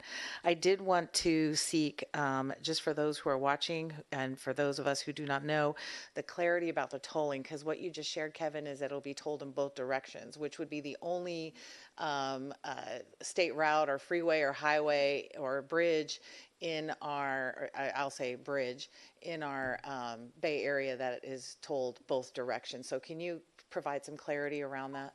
Are we paying $8 both directions? No. No, that's not the intent, right? That's a clarity. So yes, thank you for that question. The plan is that the toll rate would be consistent with the Bay Area toll bridges, right? So if it's one direction, then it would have been like, it would be $8, for example. But then for the two-way tolling, we will be splitting the toll. So it would be $4 each direction, for example. It will be 50% one direction, 50% the other direction. That's the plan, yes. Yeah, okay. All right, I appreciate that. So I'm going to look to my colleagues, see if anybody has any questions. Yes? Supervisor I've got a couple. Kevin, thank you so much for the report and the reminder that it took 20 years to get the Marin Sonoma Narrows completed at lightning speed pace, but that just goes to show how long these things take. I'm curious on the phasing approach. Can you speak a little to what led to the Tole Creek Bridge being phase one? Was it because the funding was there? Was it logistically? I mean, how did that end up as phase one? Yes, great question. You got it right. So a lot of it is on funding. So we were successful in securing $50 million from the CTC as part of the LTCAP, so local transportation climate adaptation program, I think. So that goes towards the delivery of the Tole Creek Bridge. And we have I guess there's a funding obligation deadline that we need to basically be ready for construction in fiscal year 25-26. So that actually coincides very well with Caltrans' plan as part of the SHOP project to improve the SR 121 intersection, which we are looking basically to advertise the project in late 2025. So that's why, actually, and then the two components are actually right next to each other, so it makes sense for us to deliver those. So was that funding restricted to Tole, or could it be used elsewhere on the Sears Point to Maryland section? The reason I ask is, if we're looking at trying to provide some real-life traffic savings sooner, we still have that bottleneck at 121. And I just wonder, what's going to provide the biggest benefit from a traffic savings time? Yeah, so that LTCAP grant is tied to resilience components, and when we applied for the grant, that was very specific to what we're going to use the funding for. And as Javier mentioned earlier, the Tole Creek Bridge is a very critical component to providing resiliency for this corridor and to help enable the restoration efforts. So, so that's going to be a part of the constraint. Okay. And then maybe just a follow-up to that, there's, every time we have these meetings, there's lots of talks about near-term, long-term, the kind of the dual strategy that we go with. I'm curious at what point does the proportional cost of a near-term improvement to the ultimate improvement really cause us to start to rethink or maybe ask a question in a different way? Specifically for Tole Creek, at the Tole Creek Bridge, I looked in the program report that was early on the agenda. Phase 1 is estimated at about $92 million. I don't know how much portion of that is the bridge. And I also don't know how much a bridge at an ultimate height would cost. The only thing I have to go to base it off of is the Novato Creek Bridge project, which we'll hear about in the next item. That bridge is being built at the ultimate height, rough cost $150 million. So certainly if your near-term improvement is, say, 10% of the ultimate cost, that makes sense. But when your near-term improvements are 60, 70% of what the ultimate might be, I don't know what that percentage is. I don't know at what point from a policy level we start to think, is this really the right approach? I would think anything upwards of 50% near-term to ultimate, maybe it ought to be looked at a different way, especially if we're going to be using tolling for this. That's a lot of money for a near-term improvement. Bridges, it's great if you could build them once. I don't know how much more expensive it costs to build a bridge at, current elevation versus higher up. But I think bridges are kind of unique in this proportionate cost near-term to long-term. I guess that's kind of a loaded question, partially a comment. But at what point does that become a policy issue for this group to weigh in at, that proportionate cost on segment by segment, near term to long term? Yeah, I can certainly start, and have you feel free to chime in as well. In terms of an order of magnitude, in terms of the cost, we have done some assessment last year looking at this. So so you're right. The first construction package is somewhere in the $90 million range, and the bridge replacement is more than half of it for sure. But then the other part is to actually improve the intersection operations. But the question of, well, if the bridge is to be built at the long-term elevation, which is going to be much higher, now it becomes much more complex. Because we have the railroad next to it, and then we also have the 121 intersection adjacent to it. So you can't just build the bridge up there.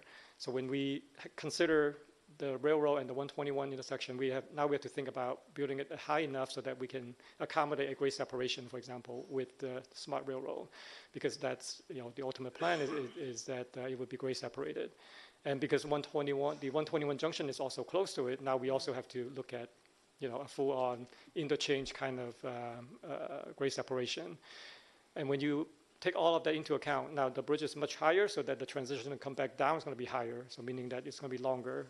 So all of that cost, we did look at a high level, and it's going to be somewhere close to the $500 million range. Not the, I guess, it's at the pretty high level engineering estimate. So it's not the 50%, but it's more like, compared with the near term to the long term, it's more like in the 10% range. So we did do an assessment on that last year. So have you want to weigh in a little bit more? I'll just add, there's cost, but there's also timing. And first of all, it was a fabulous question. We asked the same exact question at the Water Board and the resource agencies, because we were thinking, well, you have Tubbs Island, so why not raise it up with Tubbs Island and get over? But we were convinced by the transportation agencies that the complexity with the intersection and with the smart rail line and having to raise the bridge even higher than was actually necessary to adapt to climate change would really actually delay the project. And one part that I skipped over a little bit, or a lot, was that there's the Tole Baylands Restoration project that's upstream, and there's Camp 1, and then we just heard about this new opportunity. All of these projects, especially the Tole Creek Baylands Restoration project, rely on this bridge being widened for the hydrology and the sediment processes. So any delay in that will potentially delay those projects, or constrain the designs. And that design constraint will make them less resilient for climate change in the future. So we're interested, and one of the reasons why we said, okay, well, we're not going to push anymore for this higher bridge was because the delays in going through the design process and the planning process and all of that would result in impacts to those restoration projects. Yeah, no, I hear that and I appreciate that. I'd probably just say I'm not fully convinced yet, and that's, you know, I've brought this up. I've probably gone back 2+ years here that, you know, maybe if we had started some of that planning back then, we would have had a little more comparison between these two. But you know, as the bridge replacement cost continues to go up, it does start to get closer to the cost of the ultimate. I get it. There's a cascading effect with all of these things, so it's hard to do that real apples to apples comparison. But I probably just might still need to be convinced. I'm not there yet. Thank you. Okay, Supervisor. Yeah, Kevin, thank you for your update. It's great to see the thinking progress on this project. And Javier, I want to thank you for your comments. They were really excellent. And Drew, I'm going to look at you and ask the chair if we might take a deeper dive in the minutes to capture Javier's remarks. I took some notes about the project integrates before it mitigates and that there's a minimization measure. I haven't heard some of these concepts before. They make total sense to me, and the sooner we can get to these things and make them happen, the better the benefit we have in the midterm dealing with climate change. So I want to thank you, and I'm hoping someone can capture your thoughts so that we can all help share them. Or if you have written anything or otherwise have it in a report, I'd love to read it. Well, it just so happens that we have a basin plan amendment coming up in June where we're capturing a lot of these concepts and putting it as information into our basin plan, which is our overall guiding document for how we regulate. It's a non-regulatory basin plan, so it's just adding facts. But next Wednesday, it will be going before our board to actually put that into our basin plan. And we're actually going to be the first region in the state that actually this is kind of crazy, but acknowledges that climate change will have an effect on water quality and, you know, some of the shoreline habitat. So we are going to capture some of that information in our basin plan. We don't have the integrate rather than mitigate piece yet, but maybe we need to write some sort of information item or something. It's very quotable. And I'll just say, as someone who formerly worked in regulatory certainty and other things, I share your enthusiasm for making it happen. Thank you. All right, welcome back, Supervisor. You know, thank you very much. I just wanted to comment, and I appreciate the conversation. I think it's one that we've had from the very beginning regarding the phasing and the initial, and I think, truth be told, right, I'm fine not doing any phasing whatsoever. Let's just do the entire project, but we need a check for, I don't know, $10 billion or $12 billion. And it was a painful reminder to know how long it took to get 101 improved. And clearly, if we did that in one phase back in 2000, it probably would have been cheaper, I would imagine, especially at the dollars and the cost estimates that were given then and the flow of cash. But at the end of the day, and I know this as an architect over 40 years, I've had 3 clients that did not have budgets, and I figure that's pretty damn good as a percentage. But most people have to deal with the ability to obtain dollars, spend those dollars, and not everything gets done all at once. And you know, and whenever you do that, and no matter what you're building, or I think that you end up having to spend some additional dollars along the way. And I do appreciate the question regarding that percentage, because I think that's important as we do these pieces very uniquely in this challenging corridor. But I also understand, unless there's a check waiting outside in the lobby for $10 billion, we're going to have to look at it in phases. And I do believe that you know, the approach with the Tole Creek, the lengthening of the Tole Creek span, was really an accommodation to make sure that the waters could get upstream and restore the wetlands. That's the integral mitigation, which I think is an important aspect and a unique aspect to this whole corridor, to be able to and I know he's out of the room, but I like the project down in San Diego that we went and visited years ago. Really being able to mitigate on site as opposed to buying credits somewhere else and doing that old trick. So I think this is always will probably be a constant ongoing conversation regarding what those cost estimates are and how we can make this happen going forward. Kevin, I did have one question regarding the $130 million application. Can you just briefly tell us, knowing the numbers that are needed, how did we arrive at that particular number? Is that a limitation on the grant application? Is there some other number that is kind of constraining that, or how's that the sweet spot for that particular ask? Yeah, so we do have folks that basically do some analysis in terms of the different grant programs, right? In terms of how they've been awarding in the past, like what's the reasonable and realistic amount to seek for. So that's one criteria. The second is it does require local match. So if we try to go for $250 million, we may not have that amount of funding to be able to match it. So that's another consideration. I think maybe those are the two big ones, and just being mindful about 37. It's an important corridor for all of us, but compared to like major interstate or highways, it is a smaller scale, if you will. And while we are competing for both actually all of the rural, mega, and infra grants. We are targeting a little bit more under the rural program. Again, those tend to be smaller pots of money. So.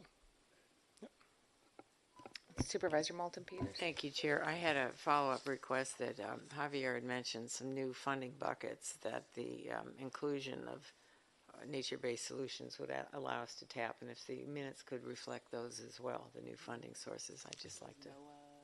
Yeah. Thank you. There have been funding sources that have come up. NOAA had, I can't remember I think it was the bipartisan infrastructure bill. That they had particularly targeted living shorelines, and there was a grant opportunity that came up. There's also the Water Quality Improvement Fund from the Environmental Protection Agency, both of which exclude compensatory mitigation.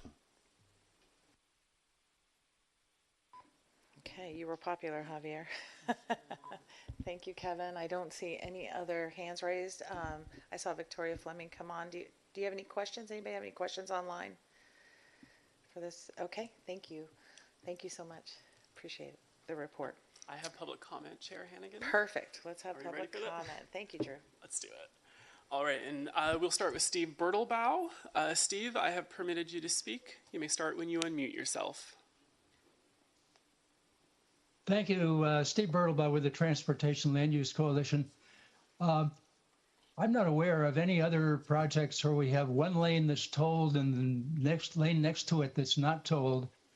And I have heard that the CHP is getting tired of trying to enforce HOV lanes. So I'm curious what we're going to do to make sure that we don't have a lot of folks evading the tolls here.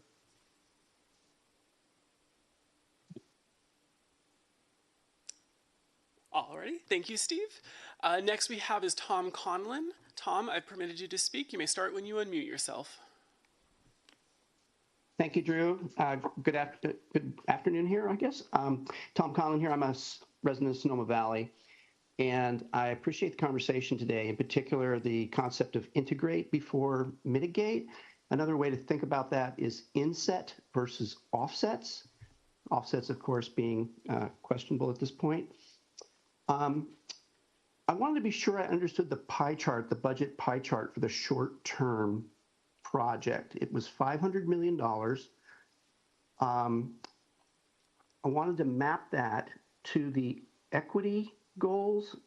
Transit and rideshare were high on the equity list. So the question is, what fraction of the $500 million has been allocated to achieving those equity outcomes, specifically transit and rideshare? If I understand the presentation correctly, it looks like those things wouldn't occur until phase 3 in 2050 or something, when that is completed. but that the tolling would begin at the end of phase 2. So that's my interpretation of the presentation, and I may be incorrect about that. And then I wanted to understand if everybody is really in agreement with the 7-hour delay in one direction, the 6-hour delay in the other direction as the no project baseline. It strikes me that that's just an absurd situation. No one would sit in line for almost a full day to work a day.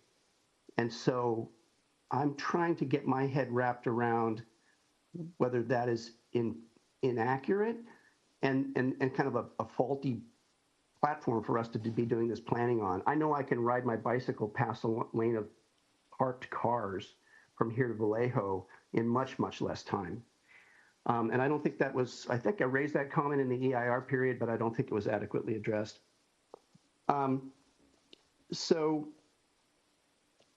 And then finally, I'm just wondering if anyone on the Caltrans team is aware of the recent Carrizo Plain Sag Pond core studies where they drilled down into a dry lake bed and looked for the history of the 1862 flood, and they couldn't even find any evidence of that big flood we know in our historic records was very devastating. But they did find 2 additional floods, much greater. And so that suggests that we may be grossly underestimating our potential flood risk. So those are all questions I have. Thank you for your consideration. Well, thank you, Tom. Next in line, we have Renee Spenst. Renee, I've permitted you to speak. You may start when you unmute yourself. Yes, thank you for the opportunity and thank you for the presentation, Javier and Kevin.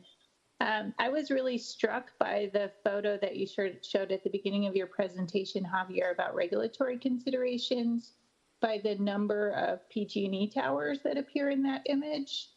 And I'm wondering, yes, for the interim project, but also for the longer term planning, whether there's an opportunity and a need to consider other pieces of linear infrastructure, such as the PG&E transmission lines. Thank you, Renee. And last we have is Michael Baldini. Michael, I've permitted you to speak. You may start when you unmute yourself. Thank you very much. 2 questions. One, given Supervisor Rabbit and Mr. Cummings being there, is there any way or feasibility of putting a tunnel from the south underneath that Highway 37 at Black Point and coming out, negating the need for additional heights for bridges, highway bridges, et cetera, and just remove it entirely? There seems to be a sufficient elevation and appropriate grade to punch through there beneath Highway 37 for the smart tracks. And secondly, is it possible, I know the portal just being awarded $3.5 billion, is there any way to borrow any of that, pay it back via tolls or et cetera, to facilitate this project being completed as the ultimate solution? Thank you. Well, thank you, Michael. Chair Hannigan, there are no other members of the public wishing to speak on this item. I also would like to note the time. There is a meeting that follows this meeting, and there was a request for a hard stop at 11:45. Okay, we got to get moving. I was going to request there be some clarity for Tom, who doesn't understand the graphic on page 4, that the 7 hours duration duration of congestion is for 7 hours. The time for somebody commuting is up to 100 minutes. So those hours are in relation to the amount of time the congestion occurs, not the amount of time somebody's actually in traffic. The other question he had was in regard to tolling. So tolling, as the phase 2 ends, tolling will start, and then after the end of phase 3, tolling will start on the westbound side in terms of clarity. And I'm wondering about Renee and the power lines, if she was referring to your track, Eddie. Because I didn't see power lines, and I know they're out there, but and are probably a consideration as we start, thinking about what it's going to look like. but that was my assessment. I don't know about you. What would you think? They're talking about your track? I wasn't sure on that. Yeah. Yeah, I don't know. Okay, so we got to get moving. We have a few more things. So Javier Mendeville, if you can, Javier, welcome. You can speak right there. Yes, exactly. Thank you, Chair. Good afternoon, everyone. My name is Javier Mendeville. I'm with Caltrans Project Management, and I'll be providing updates on the flood reduction project. So this is our first long-term project in the program. It's consistent with the Planning and Environmental Linkages Study recommendation on the existing alignment, which was selected as the preferred alternative, and the solution being elevated causeway. So the scope is to construct elevated causeway for this vulnerable section in Marin County of SR 37. As you probably know, this segment is notorious for closures due to flooding from storm surges. Last year we experienced closures, and also in 2017 and 2019 we experienced lengthy closures as well. So the purpose of the project, again, is to address flooding and to provide resilience to the facility to projected year 2130 sea level rise. As you can imagine, this is a very pricey project. The length is about 2.5 miles between US 101 and Atherton Avenue. And because of that high price tag, we're planning on phasing the project. Phase 1 being the Novato Creek Bridge replacement, and phase 2 being the rest of a 2.5 mile stretch. So what the first phase will look like is reconstructing the Novato Creek Bridge at the ultimate elevation, and then providing 2 transition structures on either end to touch the existing grade. Next slide, please. So this is a breakdown in our funding. We provided $10 million from the state SHOP program to fund the environmental phase, which we wrapped up in end of January this year. And special thank you to Senator McGuire for providing funds from Assembly Bill 179, which will provide the funding for the design phase. There's $20 million from that source, and we're planning on using $15 million for the phase 1, the Novato Creek Bridge replacement, and we're reserving $5 million for the phase 2. And of course, if there's leftover from the phase 1, it'll go to the phase 2. And the rest of the phases for the Novato Creek Bridge replacement are being funded by IIJA Protect. We received that funding last year. It's $155.3 million. One thing to note, we are anticipating some cost pressure due to rising costs in general. We're experiencing that on all projects. But this project does happen to be complex, an environmentally sensitive area with bay mud. So as we get further along in the design phase, we'll conduct more geotechnical investigation and hopefully retire some of those risks. But we'll keep the group updated as we move further along. Next slide, please. So this is our schedule. As I mentioned earlier, we're done with the environmental phase. We circulated the draft environmental document last year in the fall, and that was followed by a public meeting. And then we went ahead and incorporated all the comments and feedback we received and wrapped up the environmental phase in January this year. So right now, we're currently in the design phase for that phase 1, the Novato Creek Bridge replacement. We're expecting to complete the design by May 2026, and that's a hard deadline that's tied to the IIJA funding. So we have to meet that in order to allocate the funds. And then we're hoping to go to construction that following year, spring of 2027. The rest of the project, the phase 2, is subject to funding availability, so we don't have schedule information for that just yet. And that's about it. All right. I don't see anybody here with questions, and online. Buffy, I don't know if you have any questions. No? Anybody online? No? Okay, so thank you so much. Really appreciate it, Javier. So we'll move on to Catherine. Want to talk about the long-term SLR project prioritization. We're doing well. We have about 6 minutes. Okay, I'll be quick. You can just move on to the next slide already. So I'm Catherine Rose. I am also with Caltrans. I'm with Environmental, and I'm helping to lead the addendum to the Pell study for this prioritization effort. You can go on to the next slide. We'll go through these quick. So today I'm just going to go over the purpose of the Pell. We'll go through how we're engaging with different groups to gain consensus and the general process, and then a quick list of the preliminary prioritization criteria that we've developed. And I'll explain how it's all built around making further decisions associated with the preferred corridor alternative that came out of the Pell study, the 2022 Pell study. So next slide.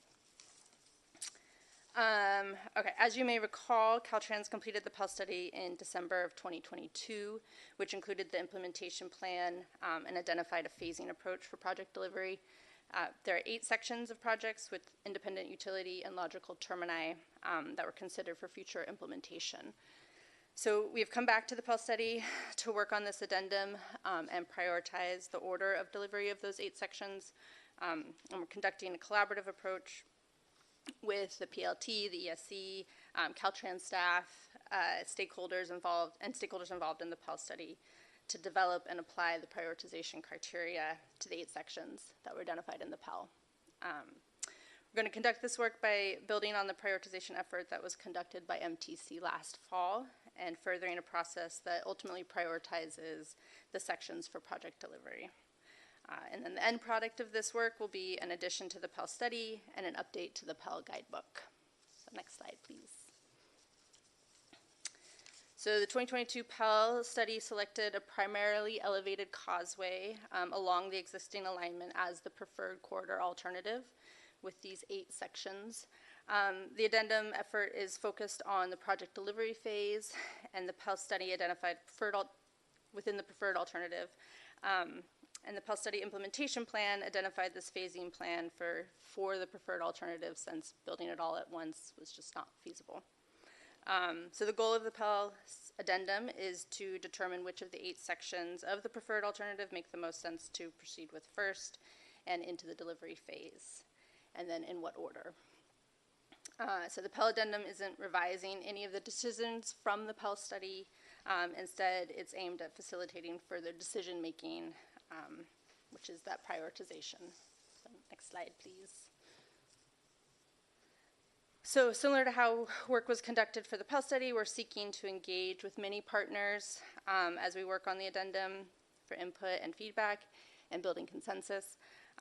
We've formed a technical working group composed of transportation agency partners, resource experts, and Caltrans staff, with whom we'll work to develop and apply the prioritization screening criteria. We held our first TWG meeting, the technical working group meeting, on May 20th, and we discussed the addendum purpose and process and went through the preliminary criteria. We'll meet again in late June and August with the technical working group to apply the prioritization criteria to the 8 sections. We had our first stakeholder group meeting in May as well, and we discussed the work we'll undertake with the prioritization criteria process and sought their perspective and ideas before we really embarked on meeting with the technical working group. So we'll go back to the stakeholder group in September to share the criteria and seek their final input. And yeah, next slide. So this is the addendum workflow, just kind of going through each of the steps that we're going to follow. We drafted the initial prioritization criteria. We met with the stakeholder group. We had our first meeting with the technical working group in May, and then we'll meet again in June to finalize the prioritization criteria and to work through the level 1 prioritization criteria. We'll meet with them again in August at some point. And then in September, we're going to meet with the stakeholder group again and share the prioritization decisions with the stakeholder group, and then in October with the policy committee again. And then after that, we'll work to finalize the addendum to the Pell study and update the guidebook. And we're aiming to have this all done by November. So one more slide, I think. This is just a quick list of the preliminary prioritization topics that we've come up with so far. There's some pretty common ones that you'll see up there. Flood reduction, obviously a big one. Safety, equity, environmental. So these are all different topics and criteria that we're looking at for the prioritization. And I won't go through all of them because we're running out of time, and I think that's, next slide. So we do have an email address if there's questions or comments you can email this and we'll get it. And then, yeah, that's it. Thanks, Catherine. Any questions? Super quick. Will the prioritization be based off of the current baseline of the entire corridor, or as near-term projects start to get implemented, will that affect how those segments might score in priority or any sort of planned projects? Yeah, I mean, we're using the projects that we have now.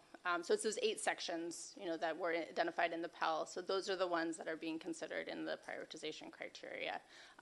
How they're weighed against projects that are currently being implemented, we'll have to consider that. Okay, that's one I would just keep an eye on, because you have projects that need the most amount of need, and we're addressing them with near term.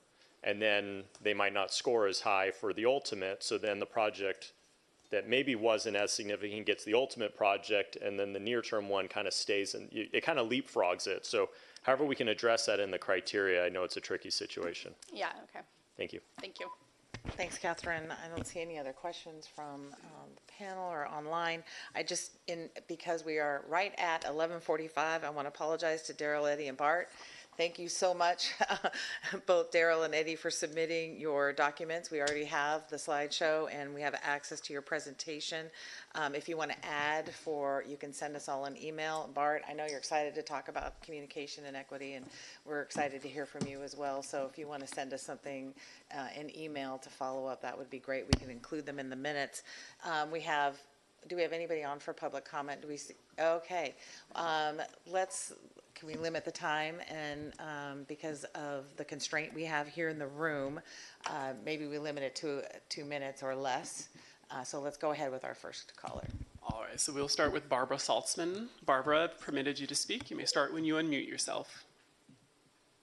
Well, I just wanted to, my question was actually answered. I wanted to know how we could comment on the Pell specifically, and also on the report that was presented earlier. So if somebody could answer that before the meeting's over, I'd appreciate it. And thanks for all the good presentations, everybody. Well, thank you, Barbara. All righty, and then next, pardon my German accent, Paul Thies. Paul, I've permitted you to speak. You may start when you unmute yourself. Thank you.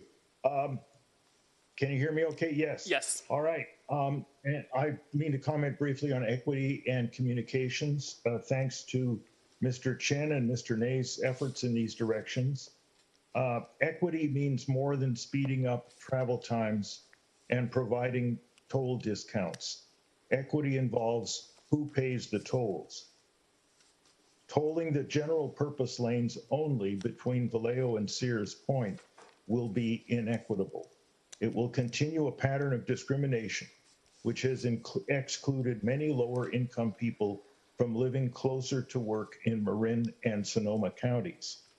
As the plan stands, travelers to the wine country from the wealthier western counties are likely to get their road raised from the wetlands without extra cost, while Sonoma and Napa workers commuting to lower paying jobs will pay extra for the privilege.